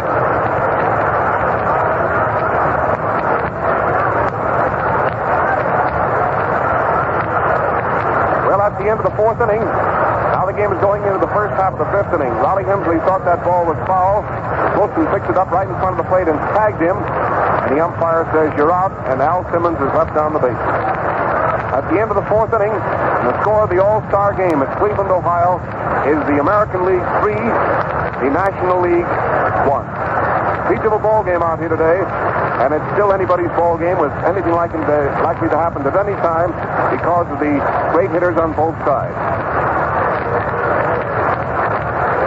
Now we're going to pause briefly for station identification. This is Bob Elson giving you the play-by-play description of the All-Star Game from Cleveland, Ohio. This is the Mutual Broadcasting System. This is WGM, the Chicago Tribune station on the Drake Hotel.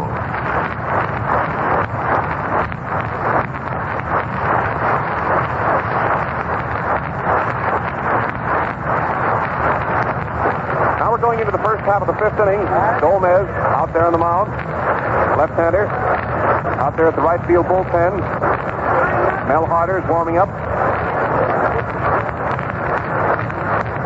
The first man to bat for the National League is the catcher, Jimmy Wilson. The right-handed hitter. He bounced out to Gehringer the first time up. He's batting now to start the fifth. Nobody out, nobody on. First pitch is way over his head, and Wally Hensley has to jump up and outside for it. Gomez, the pitcher. Fastball right over the plate, and it's called a strike. Makes it ball 1 and strike 1 for Wilson. National League trailing by 2 runs. Is at bat here in the first half of the fifth inning. Gomez is getting his sign again. Here's the windup in the next pitch. He bunts it down the third baseline. It's a beauty. Oh, it's going foul now as the third baseman Fox comes in fast. It was a bunt, a slow roller down the third baseline, just about a half a foot fair, and it was rolling along the line, and Fox saw that he didn't have a chance of getting the man. He let the ball roll, and it went foul. It's a foul strike, and the count is 1 and 2. Here's Wilson coming back to the plate.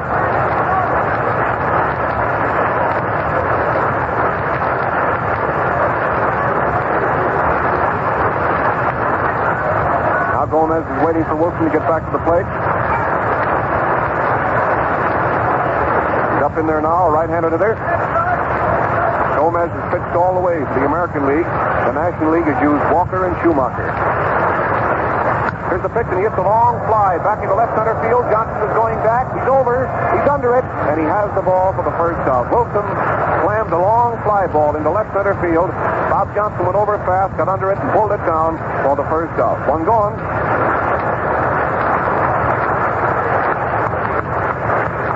Now the next man to come up is the pitcher, Hal Schumacher. Schumacher's getting a nice hand from the crowd.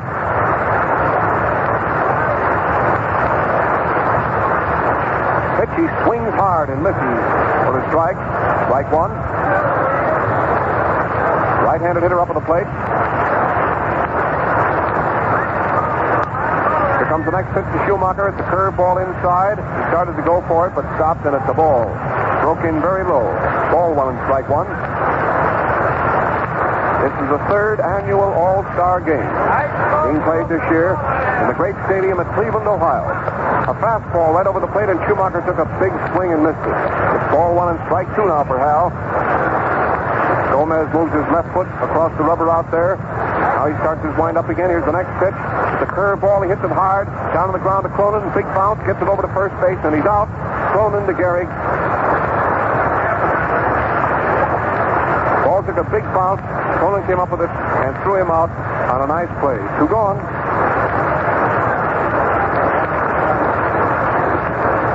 Now the top of the batting order with Pepper Martin coming up the plate. Martin has been up twice.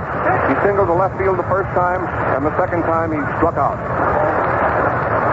Here's the windup by Gomez in the first pitch. It's outside. There's that tantalizing slow ball again. Pepper looked it over, and the crowd roared. Nobody on the bases and two out. There's a hard hit foul fly way down the right field line. Right fielder coming over fast but can't get it. Bosmick made a nice try for the ball, but he couldn't get to it. A new ball is tossed back in around the American League infield, and Pepper Martin, who was on his way down to first base, is coming back to the plate. Pepper Martin, who's made plenty of baseball history with the St. Louis Cardinals. Third baseman for the National League All-Star team this year. He's a fellow who's in there hustling all the time. Right-handed batter, and the count is 1-1. There's two out here in the first half of the fifth.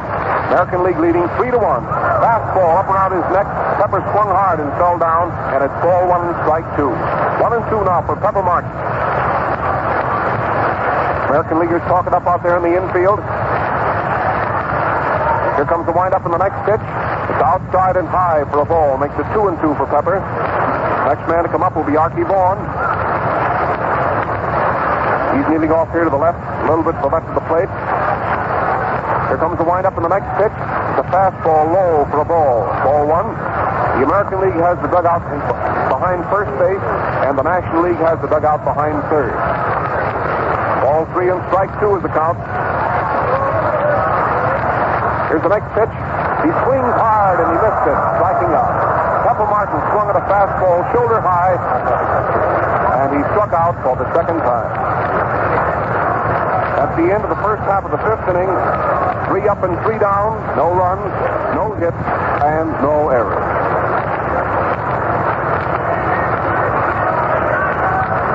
Now the game is going into the last half of the fifth inning. National League is going on to the field, and the American League is coming to bat. Hal Schumacher is just walking into the pitcher's circle. Jimmy Wilson is just adjusting his mask as he comes up toward the plate. Del Baker is crossing the plate, going down the third base line to coach his third. Joe Cronin coming up toward the plate, swinging a couple of bats.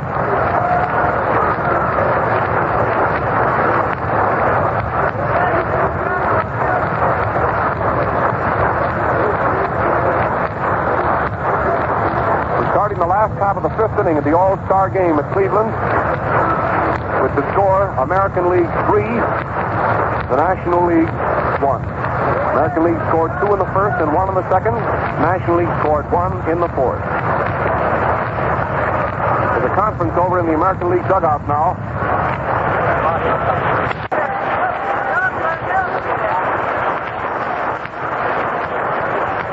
They're still conferring over at the American League dugout. Right now, Joe Cronin is talking to Roger Hornsby, one of the American League coaches. Raj has a big grin on his face, and he's talking to Joe. Cronin went over to the American League dugout to talk to manager Mickey Cochran. Hornsby also went over there, and they held a short conference, and now Cronin is coming back toward the plate, swinging 2 light bats. Light-colored bats. Joe Cronin will be the first man up in the last half of the fifth inning. The score, American League 3, the National League 1.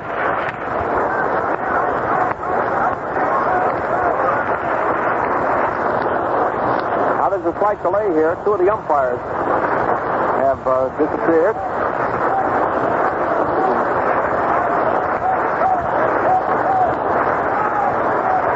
Two of the umpires are just waiting for the umpires to come back.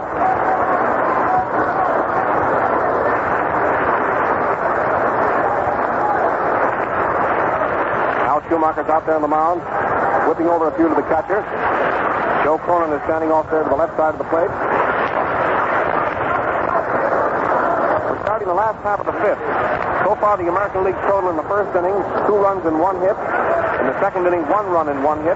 In the third, no runs and no hit. And in the fourth, no runs and 1 hit. The National League total for 5 innings, the first inning, no runs and 1 hit. The second, no runs and no hit. The third, the same. The fourth, 1 run and 2 hits.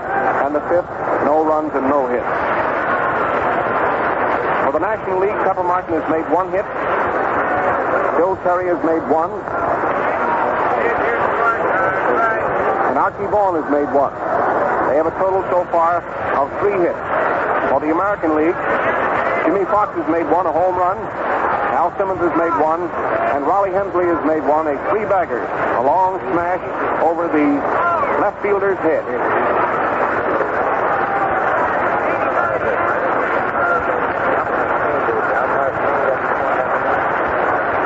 So the totals, as the game goes into the last half of the 5th inning, the American League has 3 runs and 3 hits. The National League has 1 run and 3 hits. This complete double-deck stand is completely jammed out here in Cleveland today. There are a few vacant spots way out there in center field in the upper tier of the center field bleachers. But the grandstand, a double-deck deep affair all the way around from right center field, down here, down the right field line to the plate, and then along the left field line and cutting back again off into left center field is completely jammed. I don't think that there's a seat to be had. The delay is because they're going to change umpires now with half of the game over, and the umpires are changing their equipment. Boys, you know, where the umpire back at the plate wears his chest protector buckled on under his coat, and he's taking a little time and going back up into the room to get all set, go back at the plate. One of the National League umpires will come down here behind the plate, and the American League umpires will be out there on the bases when play is resumed here in the last half of the 5th inning. The American League was behind the plate and at second for the first half of the game, and the National League was at first and third. Now they're just going to change positions, and the National League will be behind the plate and out at second base, and the American League will be at first and third. Now the crowd doesn't like the delay. Well, here's umpire Major Sheriff. He went back in. Now he's coming out. Sort of bogey now with that chest protector under his coat. Four fine umpires working this game today. Credit to their respective leagues. Major Kurth and Sears. Geisel and Ormsby. The last half of the 5th inning is getting underway now, ladies and gentlemen. The All-Star game at Cleveland, Ohio. And the first man to bat, a right-hand hitter, up at the plate is Joe Cronin. Here he is. Harder's still warming up down there at the right field line, and we may have a pinch hitter for the pitcher. The first one's right over the plate across Joe's knees for a called strike. Schumacher still exhibiting that dazzling fastball of his, and believe me, it's fast today. He's getting his sign again. Pitch, and he fouls the ball into the grandstand off there to the right, and it's 2 strikes. Nobody on the bases, nobody out in the last half of the 5th inning, the American League batting, and the American League leading in this game by a score of 3-1. Pitcher takes his time again. Here's the windup in the next one. The fastball, and he reaches out and swings and misses. Cronin is out on strike.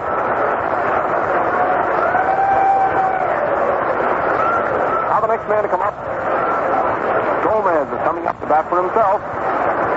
Here he comes up toward the plate. The crowd is a little bit surprised, almost expected to see someone come up to bat for him, but Gomez is coming up to bat for himself, a left-handed hitter. Pitcher's getting ready. Here's the windup in the first one. It's a fastball that just missed the corner, knee-high for a ball. Nobody on, 1 gone in the last half of the 5th. Pitcher's getting his sign again. Here's the windup in the next one to Gomez. Outside, knee high for a ball, makes it ball 2. Top of the batting order will be up next. Joe Vosmick. American League keeps Mel Harder warming up out there in right field bullpen. Pitcher's getting his sign again. Here's the next one. It's a fastball right over the heart of the plate for a called strike, and the count is 2-1. Pepper Martin, Arkey Vaughan, Billy Herman, Bill Carey talking up around that National League infield. Lots of pepper on both sides today. Here's the next pitch, and he swings, sort of a lazy sort of a swing at that one. Came in close, shoulder high, and he missed it, and the count is 2-2. Ball 2 and strike 2. Like he made up his mind a little bit late to swing at that one. Schumacher's getting a sign again from Wilson. Here's the next pitch, a fastball. He hits it on the ground out to the shortstop. Vaughan in fast on the ball, gets it over to first base, and he's out for the second out. On to Terry. Now the top of the batting order. Here's Joe Bosmick, hometown boy, playing in right field up at the plate. Bosmick bounced out the first time to the second baseman. The second time he bounced out to the pitcher, and now the crowd is pulling for him to hit one.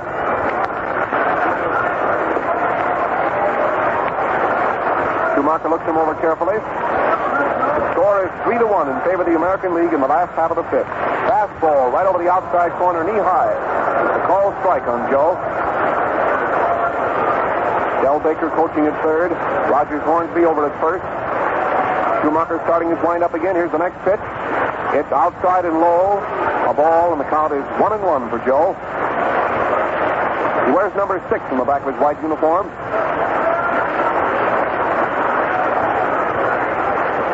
Pitcher's getting his sign again. Starts his windup. Here's the next pitch, and there's a hit. Right past the first baseman down the right field line. Leonard is over fast, gets the ball back into the infield in a hurry, and Vosmich is content with a single. Leonard got over fast for that ball. It was hit just past the first baseman between first and second, out into right field. Out picked up the ball and got it into the infield fast, and Vosmich stays at first. It's a single. He's on first base with 2 outs, and Gehringer comes up.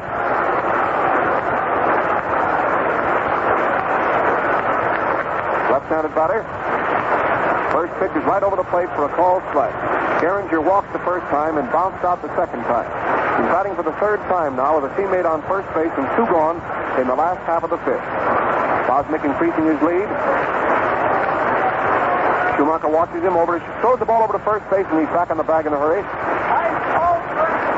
Left-handed hitter up at the plate, Charlie Gehringer, the second baseman. The outfield moves around a little bit to the right. Schumacher's getting his sign again. Here's the next pitch. Gehringer swings, hits the ground ball to the right of Carey. Second baseman Billy Herman can't get it. It goes along in the right field. And the runner Bosmick coming around to third base falls down between second and third, but gets up covered with dirt and gets to third base safely.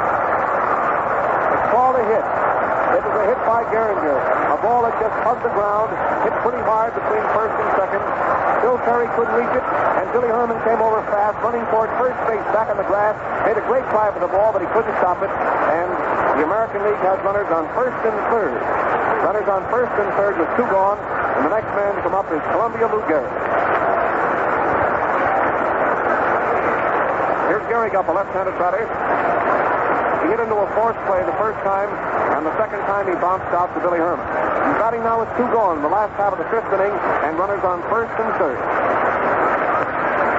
First pitch is low for a ball. Ball 1.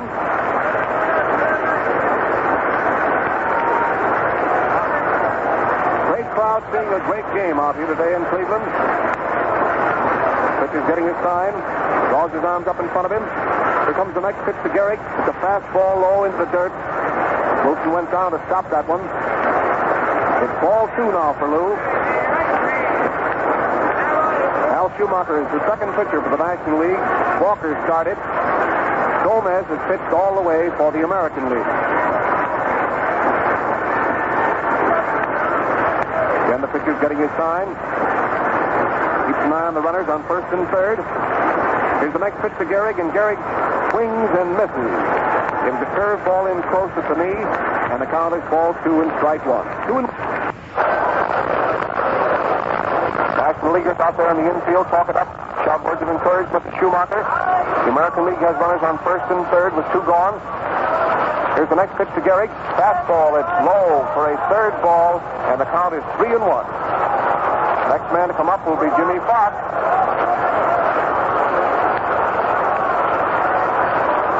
A man on first and a man on third. Gehrig batting with a count, ball 3 and strike 1. Pitcher's getting his sign again. Here's the next one, and it's outside. Ball 4, filling the bases.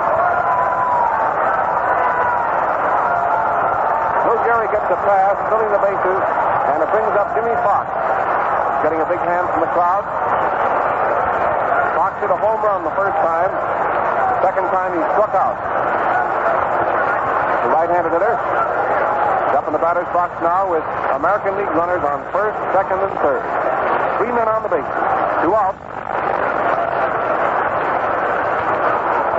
Bill Carey comes over to talk to Schumacher. The outfielders move around a little bit to the left. Burger's playing deep in left center. 3 men on. Jimmy Fox up at the plate. He's made 1 hit today, a home run. Here's the windup on the pitch. He swings hard the first one and misses for a strike. Fox swung at a fastball right over the plate, waist high, and missed it. Strike 1. National Leaguers talk it up out there.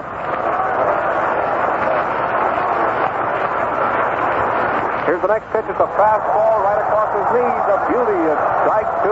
Called on Fox. National League is warming up Derringer in the bullpen in left field. Gabby Hartnett of the Cubs is out there catching him. 2 strikes on Fox. The bases are filled. Here's the next pitch, and it's outside a ball. Trying to make him go after a bad one. Schumacher tried one outside and low. Jimmy refused to go after it, and the count is ball 1 and strike 2. The bases are filled. There's 2 out. It's the last half of the 5th inning, and the American League is leading by a score of 3-1. Winding up again. Here's the next pitch. Outside and low, and Wilson has it down in the dirt. It's a nice stop. That was a wild pitch, way outside and low, and the catcher had to dive down and out to the right to get the ball, and he came up with it, and the count is 2-2. Nice work by Wilson. Pepper Martin, Arkey Vaughan, Billy Herman, and Carey talking it up out there. Schumacher has a count of 2-2 on Fox, batting with the bases filled. Here comes the next pitch. He hits the ground ball through the box. Pitcher's going back to get it. Saved it first. He beat it out for a hit. It was a ground ball right through the box. The pitcher slowed it down.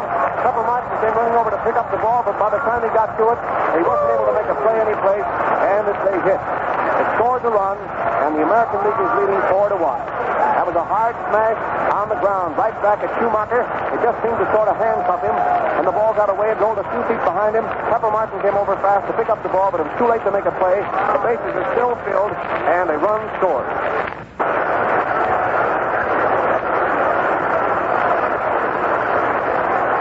The bases are filled. Bosmick scored. Gehringer is on second. Gehrig is on third. Gehrig is on second. Fox is on first. And Bob Johnson, the left fielder, is up.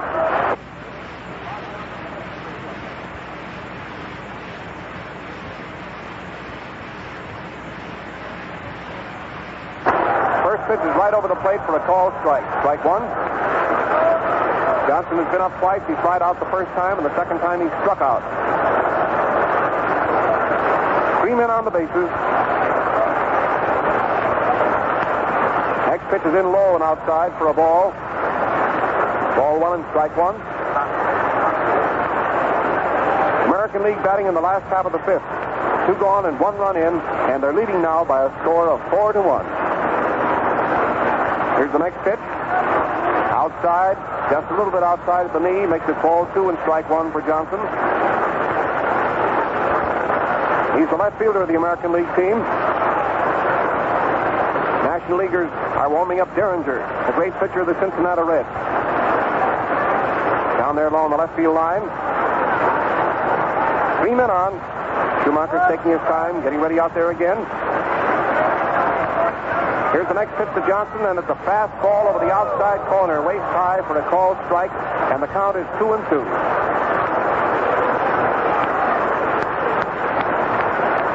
Ball 2 and strike 2. Schumacher stands on the mound, draws his arms up over his head. He's ready. Here's the pitch. Fastball. He struck out. It was right over the plate, in there around his knees, and Johnson took a hard swing at the ball and missed it, striking out, and 3 men are left down the bases. At the end of the 5th inning, the American League made 1 run. There were 3 hits, and there were no errors.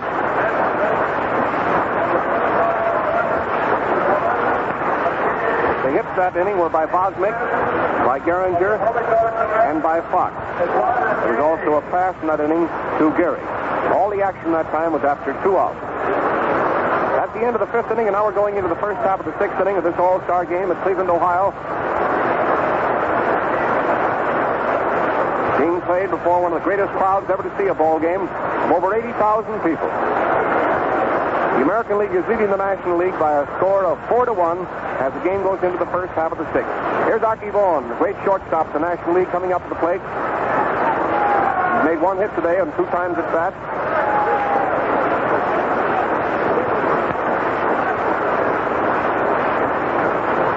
Arkey Vaughan up at the plate. First pitch is a slow ball, way outside and low for a ball. Gomez still out there in the mound for the American League. Pitcher's getting his sign again. Here comes the next one to Vaughan. The fastball outside at the knee. Ball 2 for Arkey.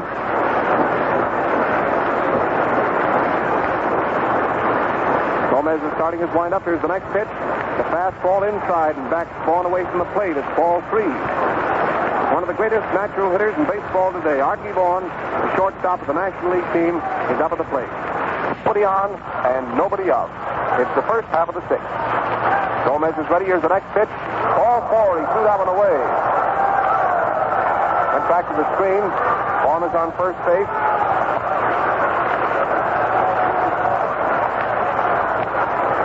Now the next man to come up is Mel Ott, the right fielder. Ott bounced out the first time, and the second time hit an infield fly. Mickey Cochran is leaning out of the American League dugout, looking out toward the right field bullpen, where Mel Harder of Cleveland is warming up. The first pitch to Ott, he hits foul up into the upper deck. Strike 1. There's that familiar stance of his down at the plate. When he gets ready to swing, the old left foot up into the air and bang. Get that one foul. A man on first and nobody out. Here's the next pitch. It's a slow ball inside, high, and backs him away from the plate. It's ball 1 and strike 1.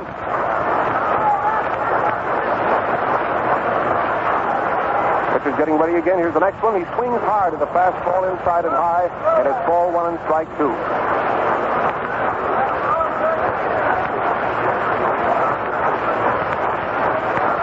Ball 1 and strike 2. A left-hand hitter up. Arkey Vaughan edging off of first. The next pitch is outside. A ball makes it 2-2 for Ott. His batting average this year is .324. A left-handed hitter. Right up there in the home run parade. Next pitch, he hits hard. A fly ball into right center. Hal Simmons is over. He's under it. And he has the ball for the first out. Mel Ott hit a fly ball into right center field, and Hal Simmons takes it for the first out. 1 gone. Next man to come up is Medwick.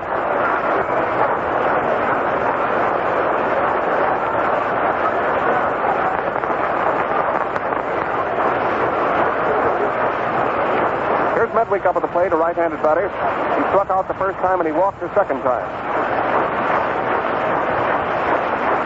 Batting now with a teammate on first. Strike 1, the first one. Came in close, just below the shoulder, and he swung hard and missed it.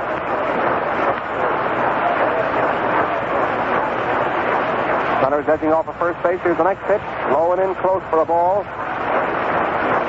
That was a fastball. Right in close to Medwick. His gray and red uniform of the St. Louis Cardinals. Here's the next pitch. There's a high foul going up into the upper deck back of first, and the count is ball 1 and strike 2 for Medwick.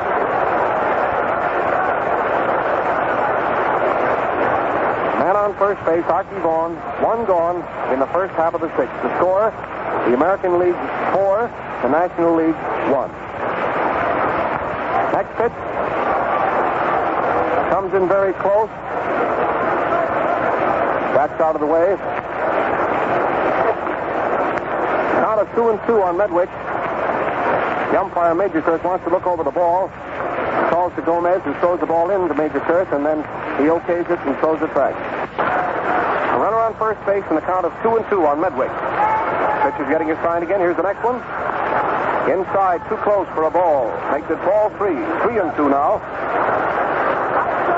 American leaguers talk it up out there in the infield. Again, Gomez is getting a sign. There goes the runner down on a hit-and-run play, and the batter fouls it on the ground back of the plate, and Vaughan is coming back from second to first. It was the old hit-and-run that time. The runner starting for second base with the pitch, and Medwick swung hard and fouled it. The count is still 3-2. One gone.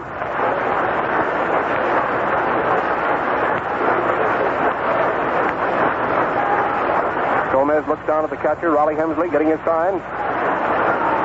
He throws the ball over to first base, trying to pick ball off, but he jumps back out of the bag safely. Fox third, Cronin short, Gehringer second, Gehrig first.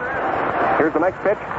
There's a high foul, which is coming up here into the upper deck, off a little bit to our left. Another scramble for a baseball souvenir.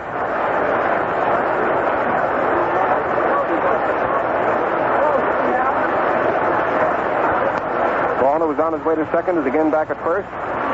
A 3-2 count on Medwick, a man on first base. Here's the pitch. There he goes down again. There's a high fly into right field. Bosmick is under it and should get it easily. He has it for the second out. Medwick hit a high fly into right field, which was taken by Bosmick. He moved only just a foot or two out there to get under it, and there's 2 gone. Next man to come up is Bill Carey.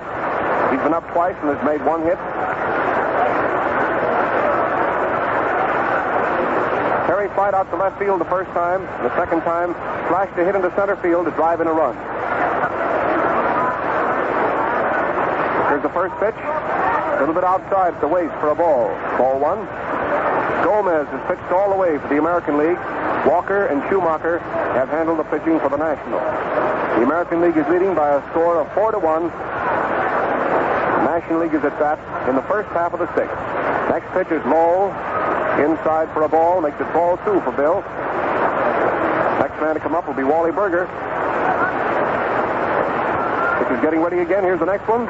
He hits the ground ball back at the pitcher. He puts his glove up but can't get it. But the ball goes right out through the box towards second base, and Gehringer picks it up. Steps on second base and forces Vaughan to retire the side. It is a ground ball which the pitcher slowed up, but not enough to prevent the ball from keeping right on going out towards second. Charlie Gehringer picks it up, steps on second base, and Vaughan is out, coming down from first to second to retire the side. At the end of the first half of the 6th inning, no runs and no hits. There was 1 pass in that first half of the 6th inning. Now the game is going into the last half of the 6th.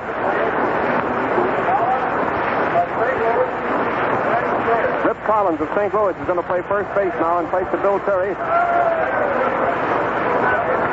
Rip Collins of St. Louis is going to first base in place of Carey, a great fielder and a great hitter. Breaking in the All-Star lineup now of the National League at first base in place of Bill Terry. First man to bat for the American League in the last half of the 6th inning is the center fielder, Hal Simmons. He's been up twice and has made 1 hit, an infield hit.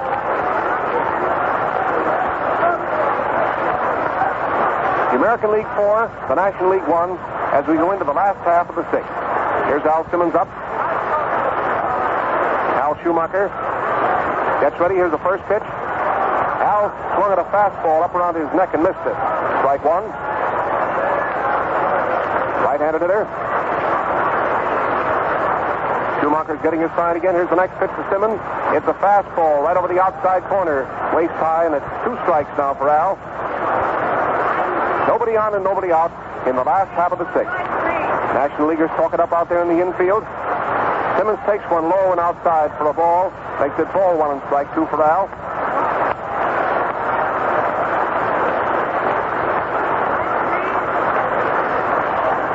Schumacher roughs the ball around in his hands a bit, getting some of the shine off it. Strike 3. Hal Simmons swung all the way around and missed the ball, striking out. Hal Simmons struck out for the 2nd time today, starting the last half of the 6th. Now the next man to come up is the American League catcher, Wally Hensley.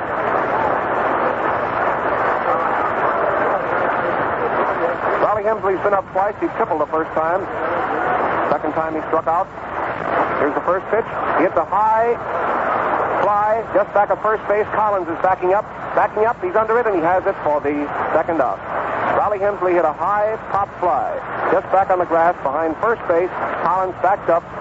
Billy Herman came over alongside of him, and Collins took the ball for the second out. 2 gone. Next man to come up is Joe Cronin.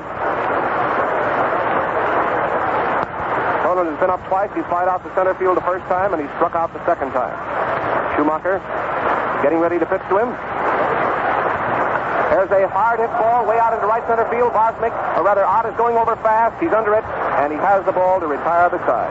Cronin hit a high fly into right center field. Ott went over fast and pulled it down to retire the side, and it's 3 up and 3 down, no runs, no hits, and no errors.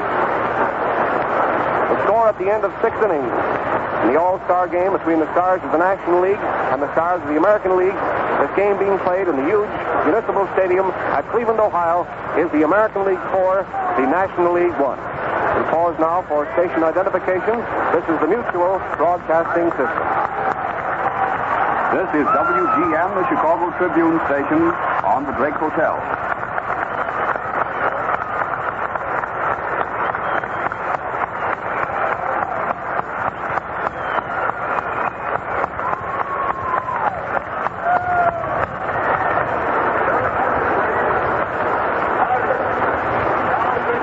Now we're going into the first half of the 7th inning.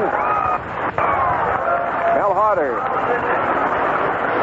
our pitcher of the Cleveland team, is coming out there on the mound and getting a big hand from the crowd. Mel Harder, a right-hander, coming in to do the pitching now for the American League.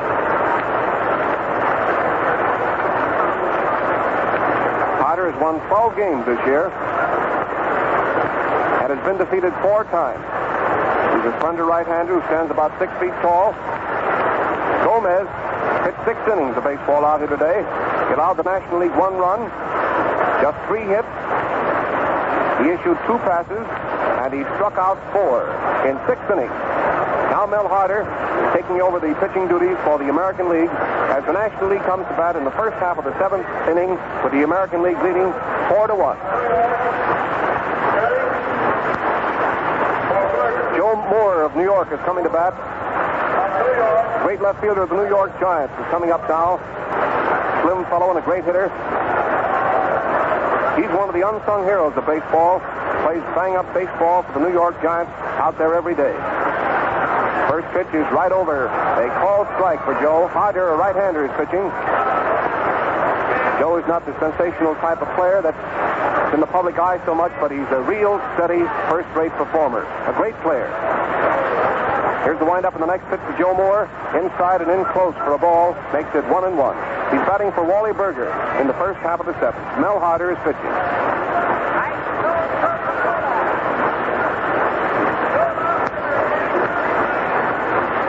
Harder gets the sign again from Robbie Hensley.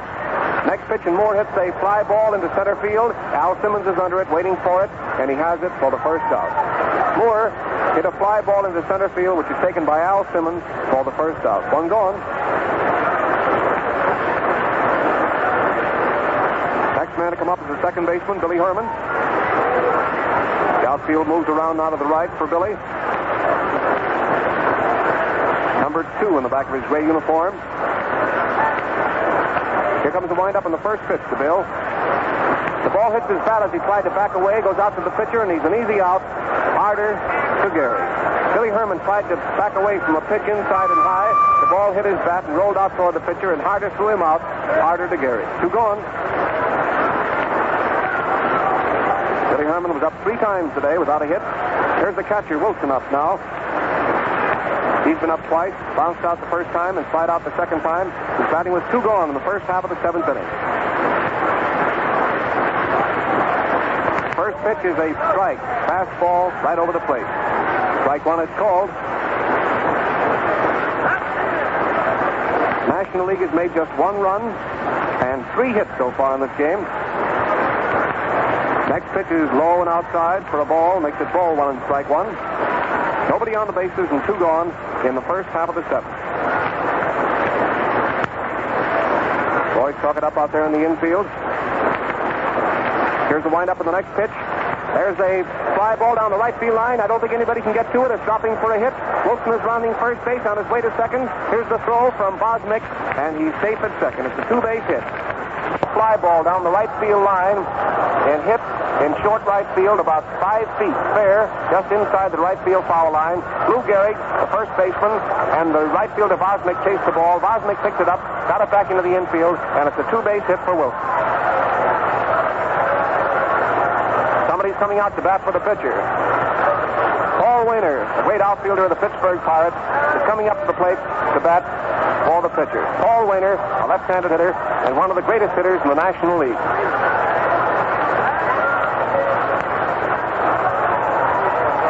Score is 4-1 in favor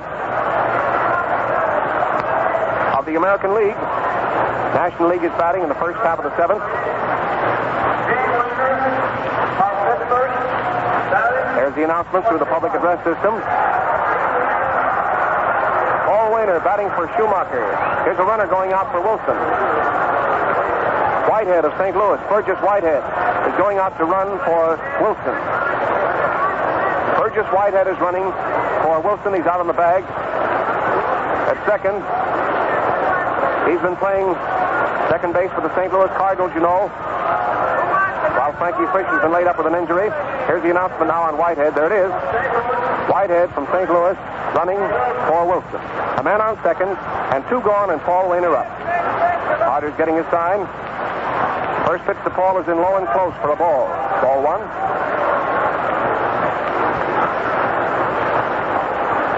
Paul Wainer batting. His batting average to date, right up around 300. Man on second base and 2 gone. The next pitch to Paul is a strike right in across his knees. The count is ball 1 and strike 1. 1-1. Whitehead on second base is taking a long lead off. Here's the next pitch from Harder. Wainer swings and misses. Ball 1 and strike 2. He swung at a fastball right in across his waist and missed it, and the count is 1-2. Again, Harder gets his sign, looks down at Robbie Hensley. Whitehead extending his lead, a long lead off of second base. Now the pitcher's ready, here it is. He hits the ground ball between first and second. Gehringer's over fast, gets the ball over to Gehrig. Wainer is out, retiring the side, and Whitehead is left down the base. At the end of the first half of the 7th inning, the National League, no runs and 1 hit. No runs and 1 hit. Paul Wainer batted for the pitcher. Paul Derringer's coming in now from the bullpen left field. Star pitcher, right-hander of the Cincinnati Reds. Walking in from the left field bullpen. Derringer's won 11 games and lost 7 this year in Cincinnati. You remember he started his major league career in the National League with the St. Louis Cardinals. Hal Schumacher allowed 4 hits. He issued 1 pass, and he struck out 5 in 5 innings. Hal Schumacher's record, he allowed 4 hits. That's in 4 innings, rather. 1 pass, and he struck out 5. Paul Derringer's coming in to handle the pitching now for the National League as the game goes into the last half of the 7th inning, and the American League is leading by a score of 4-1. Now this great crowd standing here in the stadium in Cleveland for a bit of a 7th inning stretch.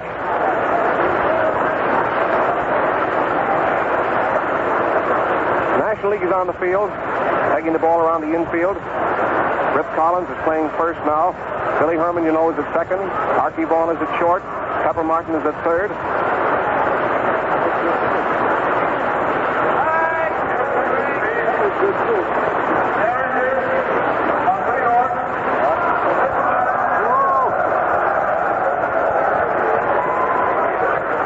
Gehringer is doing the pitching.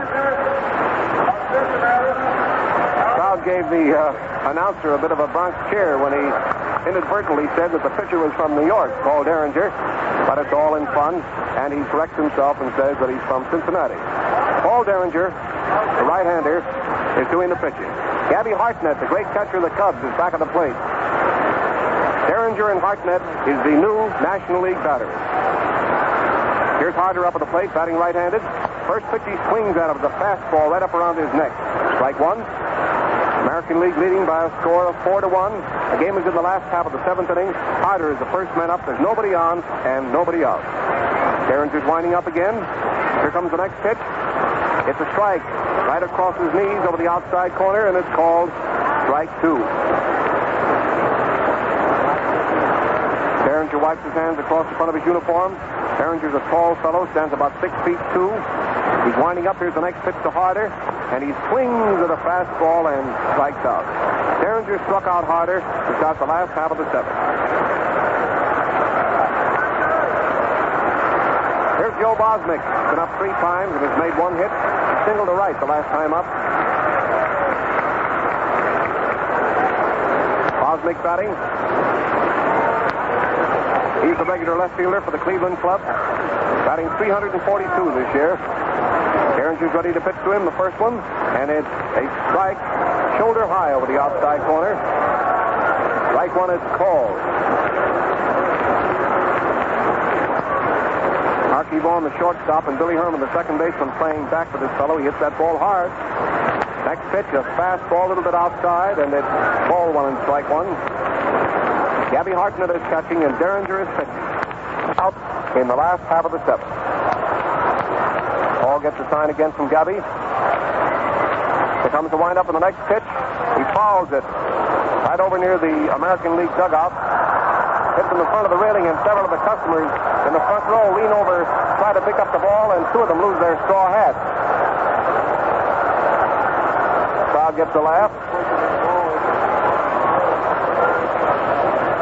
Jimmy Fox hit a home run today, in the first inning with a man on. Bosmick gets a ground ball back at Billy Herman. He comes in fast, gets it on a big bounce over to first base, and he's out. Billy Herman to Collins. 1 gone, or rather 2 gone. Next man to come up is Charlie Gehringer. He walked the first time. He bounced out the second time, and the third time he singled to right. He's up now for the 4th time with 2 gone in the last half of the seventh. Derringer's getting his sign. Here's the windup on the pitch. He swings hard at the fastball inside at the waist and tips it foul. Strike one. Now the new ball is tossed out to Derringer, and he takes his glove off, picks up the rosin bag, dries his hands off thoroughly, and now proceeds to rough the ball up a bit. Here's the windup on the next pitch. It's a fastball, and he hits a long foul into the lower boxes down the left field line. Pepper Martin starts to go back there fast. Sees that he hasn't a chance for the ball, and now comes back to third. It's 2 strikes for Charlie Gehringer. Batting with 2 gone and nobody on the bases.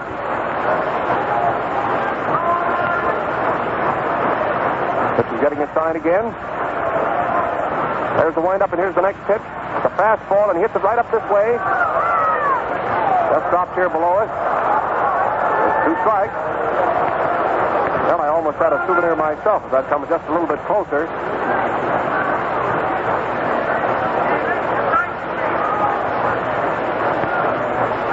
Here comes the windup in the next pitch. Breaks in a little bit low, and it's a ball. Left-hand hitter, Gehringer batting. Ball one and strike 2 for Charlie. The vendors of various refreshments are singing their way up and down the aisles. Comes the windup in the next pitch now to Gehringer. The fastball, and he bounced it way down the right field line, but foul into the boxes. Gehringer hit that ball hard, but foul down the right field line. Another new ball is tossed out to Derringer. Gehringer is the batter.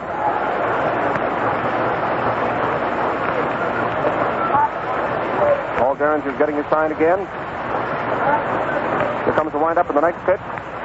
Fastball, and he hits it foul up into the upper deck, back at third. Ball one and strike 2.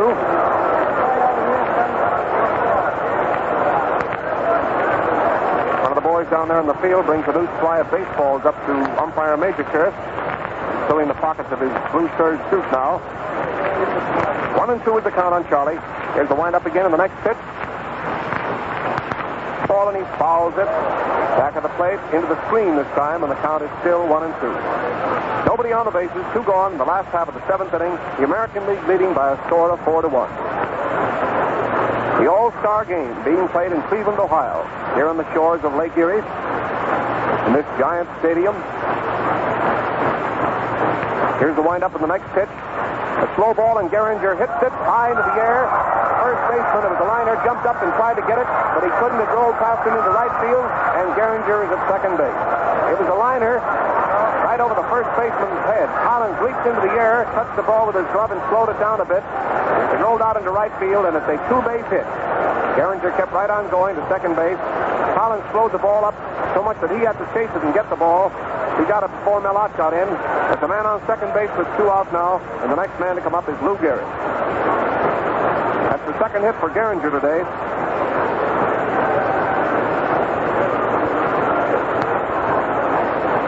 Now the next man to come up is Lou Gehrig.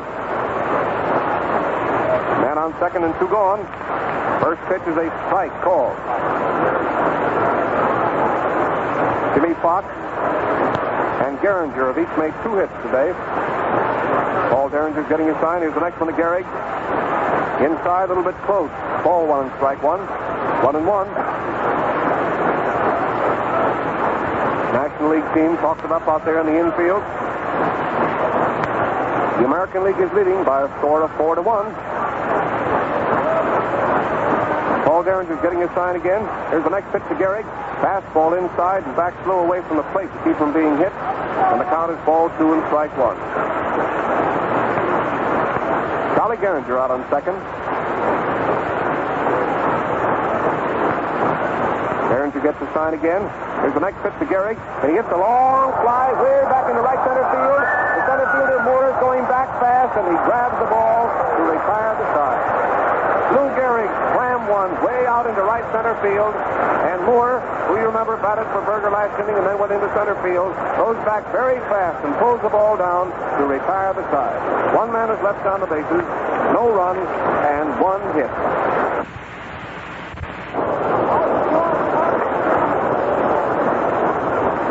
That was a smash of over 400 feet, about 425 feet way out into right center field, and it's pulled down by Joe Moore to retire the side. No runs and 1 hit. Moore's getting a nice hand from the crowd as he comes in along past third base toward the National League dugout. Great Jerome Dizzy Dean is starting to warm up in the bullpen in left field.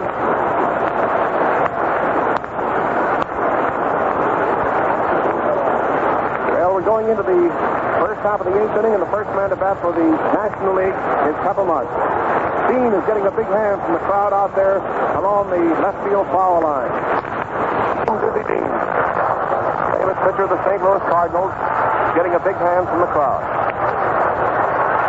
Score is the American League 4, the National League 1, and we're going into the first half of the 8th inning.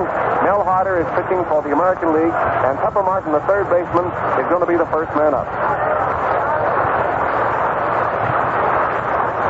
Here's Mel Harder, slim right-hander, out there on the mound.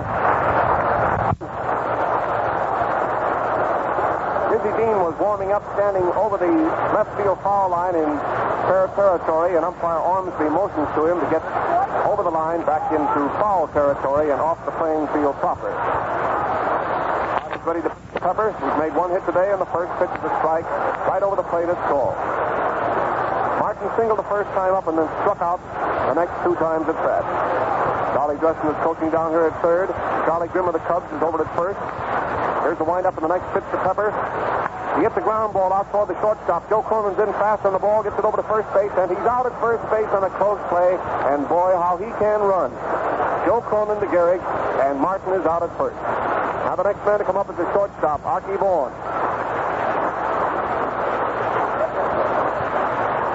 Vaughan flied out to left field the first time. Second time he doubled into right center, and the third time he walked. Batting now with 1 gone in the first half of the 8th. Mel Harder's getting his sign. Here's the pitch, and it's in low and in close. Forces the left-hand hitter away from the plate. Ball 1. Boys talking up out there in the infield. Lots of pepper on both sides today. Here comes the next pitch. Fastball. He hits it hard to the ground out to Cronin. He's up with the ball. There it goes over to first base, and he's out on a close play. That was real close at first base. The play went from Cronin to Gehrig. Two gone. Next man to come up is Mellott, the right fielder, the left-handed batter. 2 out and nobody on the bases in the first half of the 8th. Both teams have plenty of the old hustle and the old fighting spirit out here today. Here's the windup and the pitch to Mel. Tosses the old left leg up a little bit in that characteristic batting way of his up there at the plate, but he didn't swing at the ball. It was a little bit outside. Here comes the windup in the next pitch. The slow ball, and not cracked it hard, way back, but foul down the right field line. That was a wallop way down the right field line, but it was foul. In the American League bullpen, Schoolboy Roll, the great pitcher of the Tigers, is warming up.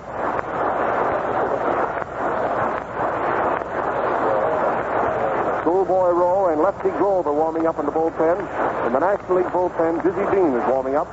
Next pitch to Mel, and he swings hard, misses the ball, and strikes out. Mellott went down on strike to retire the side. He swung at a fast inside around his knees and struck out. And it's 3 up and 3 down. No runs, no hits, and no errors. Now the American League team is coming off the field. The National League team is going onto the field from the third base side of the infield. And here comes Jerome Dizzy Dean.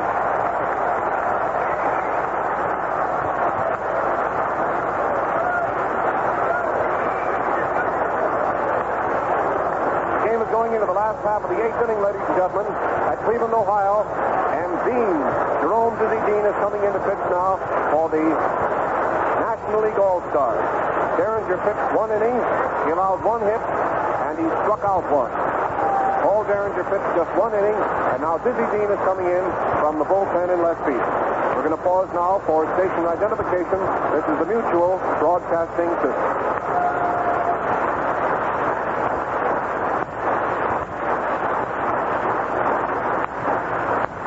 This is WGM, the Chicago Tribune station on the Drake Hotel. Now we're going into the last half of the 8th inning. Dizzy Dean, the tall right-hander, out there on the mound. Flipping over the cue to the catcher. First man to face him will be Jimmy Fox. Dean has won 12 games and lost 6 this year for the Cardinals.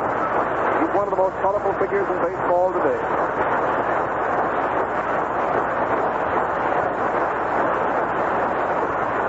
Be just a little bit erratic at times as far as temperament concerns, but no one can deny he's a great pitcher. Pepper Martin, teammate with the St. Louis Cardinals, comes over to talk to Diz, ducks the ball up plenty for him, and then tosses it to him. Jimmy Fox, in the meantime, steps into the batter's box. Gabby Hartnett, the National League catcher, pulls his mask down over his face, gets down there back of the batter, and the last half of the 8th inning is underway. Score, the American League 4, the National League 1. First pitch to Fox is a fastball, low and outside. Ball 1. Medwick in left field, Moore in center field, Mellott in right. Here's the windup in the next pitch, and he swings hard at the fastball waist high and missed it. And the count is ball 1 and strike 1. 1-1. Dizzy Dean pitching for the National League now. In the last half of the 8th. Fox is the first man up. He's made 2 hits today. Next pitch is right down the middle. It's a called strike. There was a beauty, and the count is 1-2.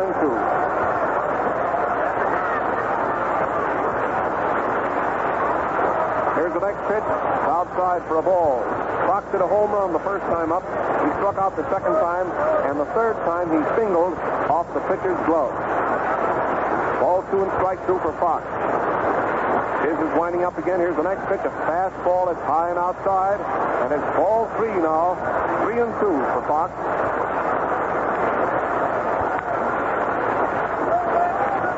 National League infielders talk it up out there. Here comes the windup in the next pitch. Inside and high, and Fox hits the pass. Jimmy Fox draws a pass to start the last half of the 8th inning. The next man to come up is the left fielder of the American League team, Bob Johnson of Philadelphia.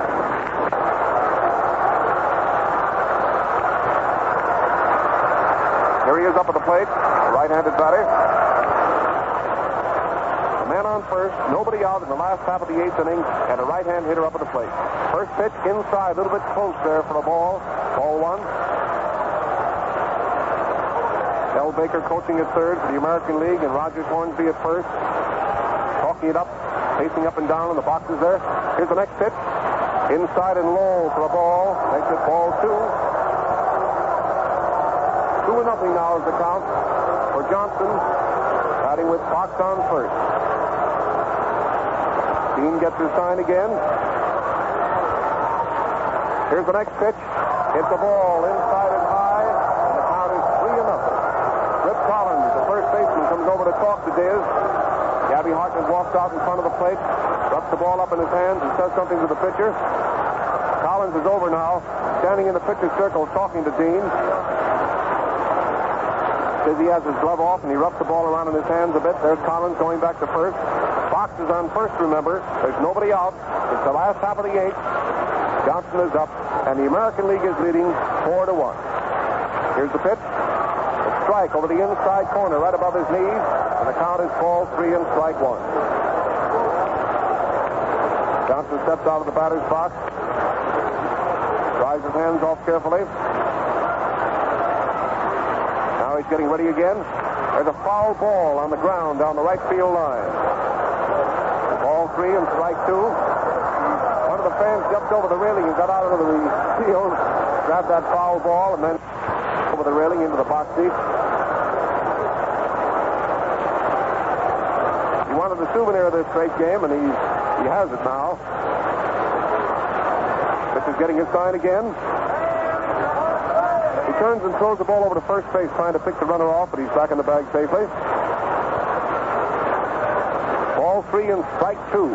Another quick throw over to first base, and the runner hustles to get back on the bag. That was a quick throw by Dean, trying to pick Fox off of first base, but he's back on there safely. Jimmy's not taking a very long lead off. Dean has a count of 3-2 on Johnson. Here's the pitch. There goes the runner down. It's a foul. Hits down the first base line past the coach at first base, Hornsby, who stuck out his hand to try to stop the ball but couldn't get it. And it rolls along the right field line. Fox, who was on his way to second base, is now coming back to first. And the count is still 3-2 on Johnson.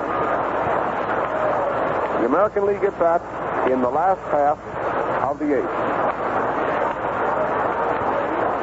American League scored 2 in the first, 1 in the second, and 1 in the 5th. National League scored their 1 in the 4th. Dizzy takes a lot of time out there. Keeps watching the man on first base over his shoulder, and the batter gets impatient, so he steps out of the batter's box now to kill a little time on his own account. Nobody out of the man on first. The runner down, and he fouls another one up into the upper deck.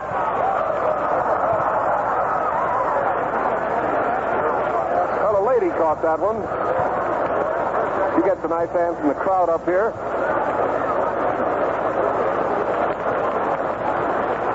The right-handed hitter up at the plate, Bob Johnson, with a count of 3-2 on him. A man on first base and nobody out. Dizzy Dean is getting his sign. Here's the next pitch, a fastball, and he struck out. That was right in around his knees. A fastball right around his knees, and Johnson struck out for the first out. Brings up Hal Simmons. Johnson has struck out 3 times today. He tried out the first time. He struck out the next 3 times. Here's Simmons up. He struck out the first time, singled the second time, and struck out the third time.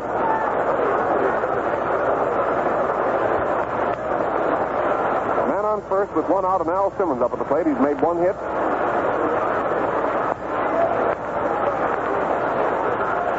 Nine American League batters have gone down on strikes. The first pitch is inside and high. 9 American League batters have gone down on strikes. Dean keeps an eye on the runner over on first base. 5 National League batters have struck out. Simmons slams a long one down the right field line, but it's foul. Fox starts to tear for second base. Hal Simmons got a hold of the ball and gave it a long ride down the right field line, but it goes foul into the boxes. And the count is 1-1 for Hal. Dizzy Dean pulls with his belt, pulls his cap down firmly on his head, kicks the dirt around a bit out there in the pitcher's circle. Now he's ready. Runner on first base is taking a short lead. The next pitch he Simmons hits the ball up into the upper deck to the right, and the count is 1-2 for Al. Simmons has made 1 hit today. The umpire back at the plate is calling for a new supply of baseballs. One of the fat boys brings them over to him. Dean has a count of 1-2 on Simmons. The next pitch he hits hard way down the right field line. It's going back. It hits the wall in right field. Here's Fox coming around third base. Al Simmons pulls up at second. It's a double. Fox came around third base, but the coach at third base, Del Baker, held him up. It's a 2-base hit for Al Simmons right down the right field line. That's 2 hits for Al today. It was a double right down the right field line, and there are runners now on second and third. 1 gone. Next man to come up is the catcher, Wally Hensley, and the National League infield draws in close with a possible play in view at the plate. Al Simmons hit a double off the right field fence. Here's Wally Hensley up. He's been up 3 times and has made 1 hit. First pitch he hits foul down the first base line. It's strike 1. The infield is playing in close. There's the same fella, comes over the railing again and gets another foul ball. He'll be distributing souvenirs himself pretty soon. Now the next pitch is a ground ball to the shortstop. He comes in fast, gets the ball into the plate. They caught Fox now between the plate and third base, and they're running him back toward third. Gabby Hartnett tags him. Al Simmons and Fox are both standing on the bag here at third base. Hensley is on first. And Jimmy Fox was back on the bag when Gabby tagged him, and he tagged both Simmons and Fox. Fox is entitled to the bag, and Al Simmons is out. So there's 2 gone. Al Simmons figured that he was going to get that Fox was going to be caught between the plate and third base. Hartnett ran him all the way back to third base, and Simmons was down to the bag too, and both runners were on the bag, so Gabby made sure and tagged them both. Al Simmons is out. Fox was back on the bag, and he was entitled to it. There's 2 gone now, and the American League has runners on first and third. The man to come up is Joe Cronin.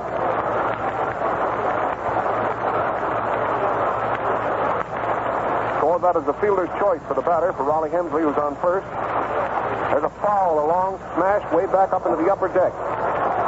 Down the right field line, it's strike 1. Another new ball is tossed out to Dizzy Dean. The American League is batting in the last half of the 8th inning. They're leading by a score of 4-1, and they have 2 men on the bases with 2 gone. Dean is pitching now for the National League Stars. Now he's ready. A slow ball comes in a little bit low for a ball, and the count is 1-1 for Joe. Cronin has been up 3 times. He flied out the first time. He struck out the second time, and he flied out the third time. Upper Martin talking it up over there at third. Pitcher's getting his sign again. Here's the next one. Fastball inside, up around his head. Cronin falls out of the way in a hurry. The last half of the 8th inning. Dean is getting his sign now. The next pitch comes in close, shoulder high for a ball, and the count is 3-1 for Joe. Ball 3 and strike 1. The American League has used 2 pitchers today, Gomez and Hardy.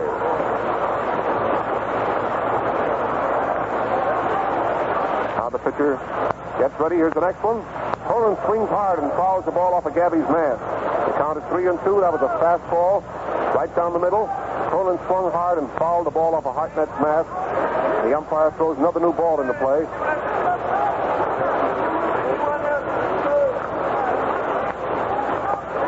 The National League has used 4 pitchers today: Walker, Schumacher, Gehrig, and Dean.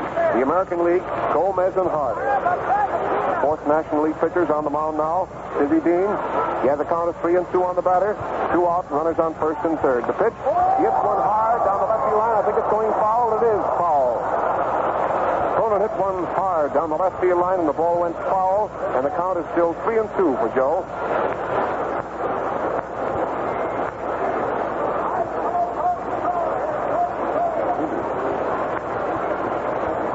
Next year, you know, the National League will have the choice of the city in which the All-Star game will be staged. The first game was played in Chicago in 1933. The second game in New York last year in 34. And the third game we're watching here today in Cleveland, Ohio. Here's the next pitch. Joe hits a high foul, which is coming up into the upper deck off here to our right. Ball 3 and strike 2.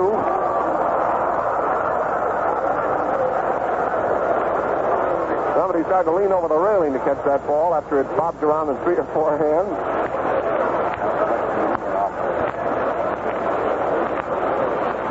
One of the boys working up in the press box off here to our right caught it. Here's the next pitch. There's a foul up into the upper deck again off to the right. Count is still 3 and 2. Writers from all over the country are here today to cover this game.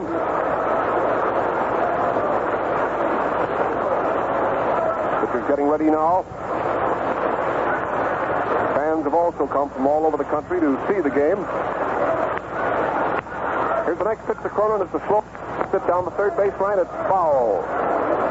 Pepper Martin comes over the bag and outside the foul line to get the ball, but it gets past him. And Major Kerr throws a new ball down the third base line. And Pepper starts to rough the old ball up before giving it back to Dean.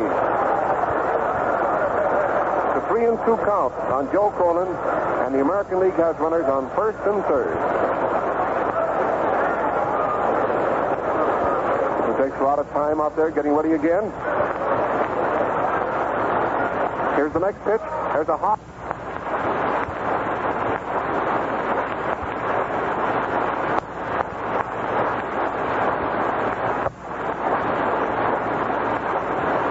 Shortstop caught it over near third base. Martin just stood there watching him grab it, and he retires aside, and runners are left on first and third. The American League made no runs and 1 hit. No runs and 1 hit. Now the game is going into the first half of the 9th inning. The American League is going out of the field, and the National League is coming to bat, trailing by 3 runs. Score is 4-1.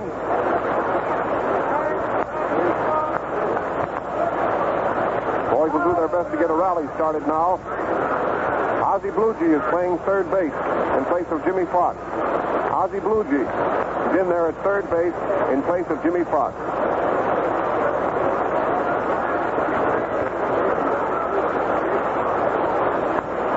Roger Kramer is playing center field.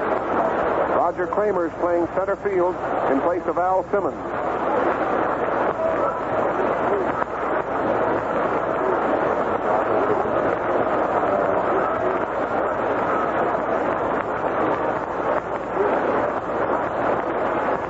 Whipping over a few to the catcher.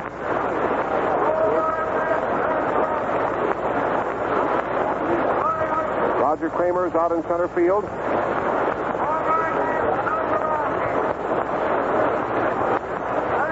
Mel Harder still whipping over. Roger Hornsby is down here at the plate catching a few while Wally Hensley puts on his mask.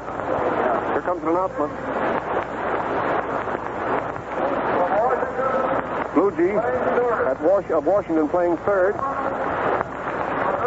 Chapman of New York. And Kramer of Philadelphia are also in the outfield. Ben Chapman is playing left field, and Roger Kramer is playing center. Roger Kramer's in center field, and Sam West of St. Louis is playing left field. Here's Medwick up at the plate. National League will try hard to get a rally going here in the 9th inning. First pitch is in low and close. Ball 1 from Harder. Nobody on and nobody out. It's the first half of the ninth. Medwick up. He has made a hit yesterday. Next pitch is a strike over the outside corner, knee high. Ozzie Bluegee of Washington is playing third. Roger Kramer of Philadelphia is in center field. Ben Chapman of New York is in left field. There's a wild one way over the catcher's head and back up to the strike 1 for Medwick. It's the first half of the 9th inning with the American League leading by a score of 4-1. Pitcher takes his time. Getting ready out there. Here comes the windup in the next pitch to Medwick. It's a hard-hit foul ball way down the right field line, and it's going up into the upper deck. The count is 2-2 for Medwick.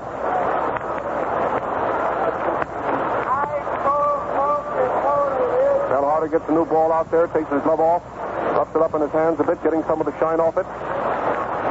National League batting in the first half of the ninth. Hal Harder's winding up again. Here's the next pitch. There's a high foul over near the American League dugout. The first baseman, Gehrig, is coming over fast. He's under the ball, and he has it for the first out. Medwick fouled out to Gehrig for the first out. Next man to come up is the first baseman, Rip Collar. He's in there at first base in place of Carey, a left-handed batter.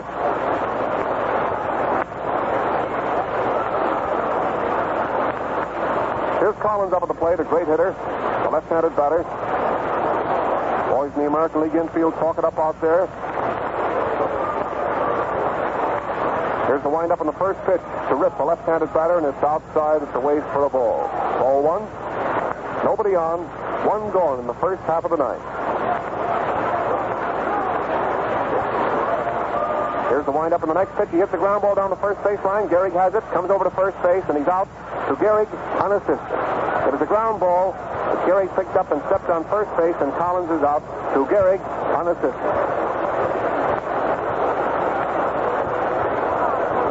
Next man due to come up is Moore. Here he comes up to the plate. Crowd is starting to hit for the exits now, figuring it's just about over. Hal Harder seems to have the situation well in hand here in the ninth inning, but you never can tell until the last man is out. Joe Moore is up. Here comes the windup on the pitch, and it's a strike right over the plate, knee high, and it's called. Not a left-handed batter. Nobody on and two gone in the first half of the ninth inning. I certainly hate to see this great game drawing to a close. Here's the next pitch. There's a ground ball between first and second. Gehringer's up with it. Over to first. The game is over. And the American League wins 4-1. He hit a hard smash on the ground between first and second. The second baseman, Gehringer, came up with the ball and threw him out. Gehringer to Gehrig, and it retires the side. No runs, no hits, and no errors. And so the American League, ladies and gentlemen, is victorious in the third of the annual All-Star Game.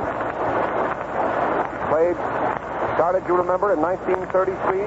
First game was played in Chicago, and last year in New York, and this year in Cleveland, Ohio. And the American League wins the game by a score of 4-1. Now the totals for the American League: 4 runs, 8 hits, and no errors. For the National League, 1 run, 4 hits, and 1 error. American League, 4 runs, 8 hits, and no errors. National League, 1 run, 4 hits, and 1 error. Crowd edging out of the huge stadium. Some of them running across the outfield and heading toward the infield. Heading for all the exit ways out here. And now I want to turn the microphone over to Ellis Vanderfile, who very kindly assisted me in the broadcast today of this All-Star Game, who has all the statistics and all the dope for you, and he'll give you his resume right now. Here.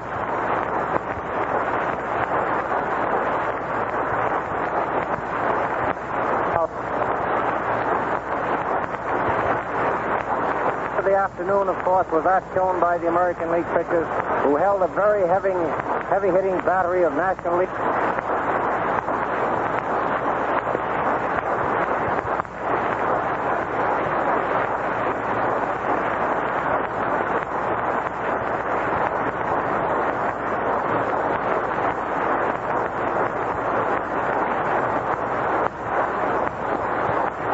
Leaguers had 4 pitchers on the mound. Bill Walker opened, gave 2 hits and 2 runs in the 2 innings he pitched. Hal Schumacher followed, gave 4 hits, struck out 5 men, permitted no runs, and Paul Deringer followed, giving 1 hit, 1 struck out 1 man. Jerome Dean, Dizzy, the great Dizzy Dean, ended the game pitching the last inning for the National Leaguers. He passed 1 man, gave 1 hit, and struck 1 man out. Runs batted in. Fox was a star in this stage of the game. He batted in 3 of the 4 runs scored by the American League. Joe Cronin batted in the 4th. Bill Carey, the first baseman of the New York Giants, the New York Giants manager, batted in the only run made by the National League this afternoon. Left on bases, the American League had 7. The National League 4. Stolen bases, just one stolen base out in the first inning by Pepper Martin of St. Louis. He stole second base in the first inning. Errors, Pepper Martin, an error in the fourth inning, which permitted no damage to be done. The runs were scored, one by Vaughan.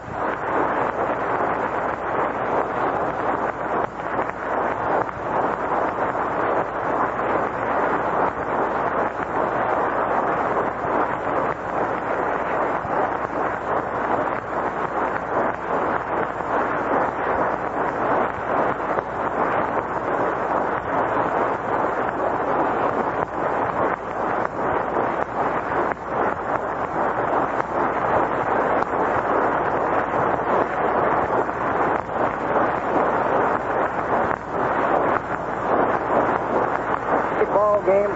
The runs, the American League coming in the first inning. Gehrig a walk. Gehrig forced him at second. A home run, followed by Jimmy Fox scoring the first two runs. With one out in the second inning, Hensley triple scored on Cronin's long fly to center. Score then 3-0. And then the fourth American League run came in the fifth inning. At that time, Schumacher was pitching with two men out. Two hits, a base on balls, filled the bases. And then Jimmy Fox smashed a single off Schumacher's glove, which scored the fourth and final American League run. In the National League, the one run scored came in the fourth inning. Vaughan opened with a double, and Hawk popped up. Medwick walked, putting runners on first and second. And Bill Carey drove a single to left, bringing in the National League run. The score 4-1 in the summaries again. American League 4 runs, 8 hits, and no errors. The National League 1 run, 4 hits, and 1 error. A finely played game, a grand game for everybody here. And here's Bob Elson. Thank you very much, Ellis. We just heard Ellis Vanderplow give you his resume. All the dope in this great ball game, which we've watched here today with over 80,000 people in this great municipal stadium at Cleveland, Ohio. He told you the American League is victorious again for the third successive year, winning a fine ball game today by a score of 4-1. Of course, it's a mighty tough ball game for the National League to lose. Somebody has to win and somebody has to lose, and the National League adherents are going to be disappointed again for the third time. But next year is another year, and I hope we'll all see or hear the ball game, which will be played next year, the fourth annual All-Star Game. As we told you before, the National League next year will have the choice of the city, and that site will be determined, I imagine, in 6 or 7 months. Well, we certainly hope you've enjoyed the ball game, ladies and gentlemen, which we've had the pleasure of watching and bringing to you from here in this stadium at Cleveland, Ohio. I want to say goodbye now for the announcer who's assisted me on the broadcast, Ellis Vanderplow of Cleveland, who I've had the pleasure of working with, and I certainly hope that you've all enjoyed our broadcast. And Bob Elson saying goodbye from the stadium at Cleveland, Ohio, and bringing to close our broadcast of the All-Star Game, which came to you as a presentation of the Mutual Broadcasting System. This is WGN, the Chicago Tribune station on the Drake Hotel.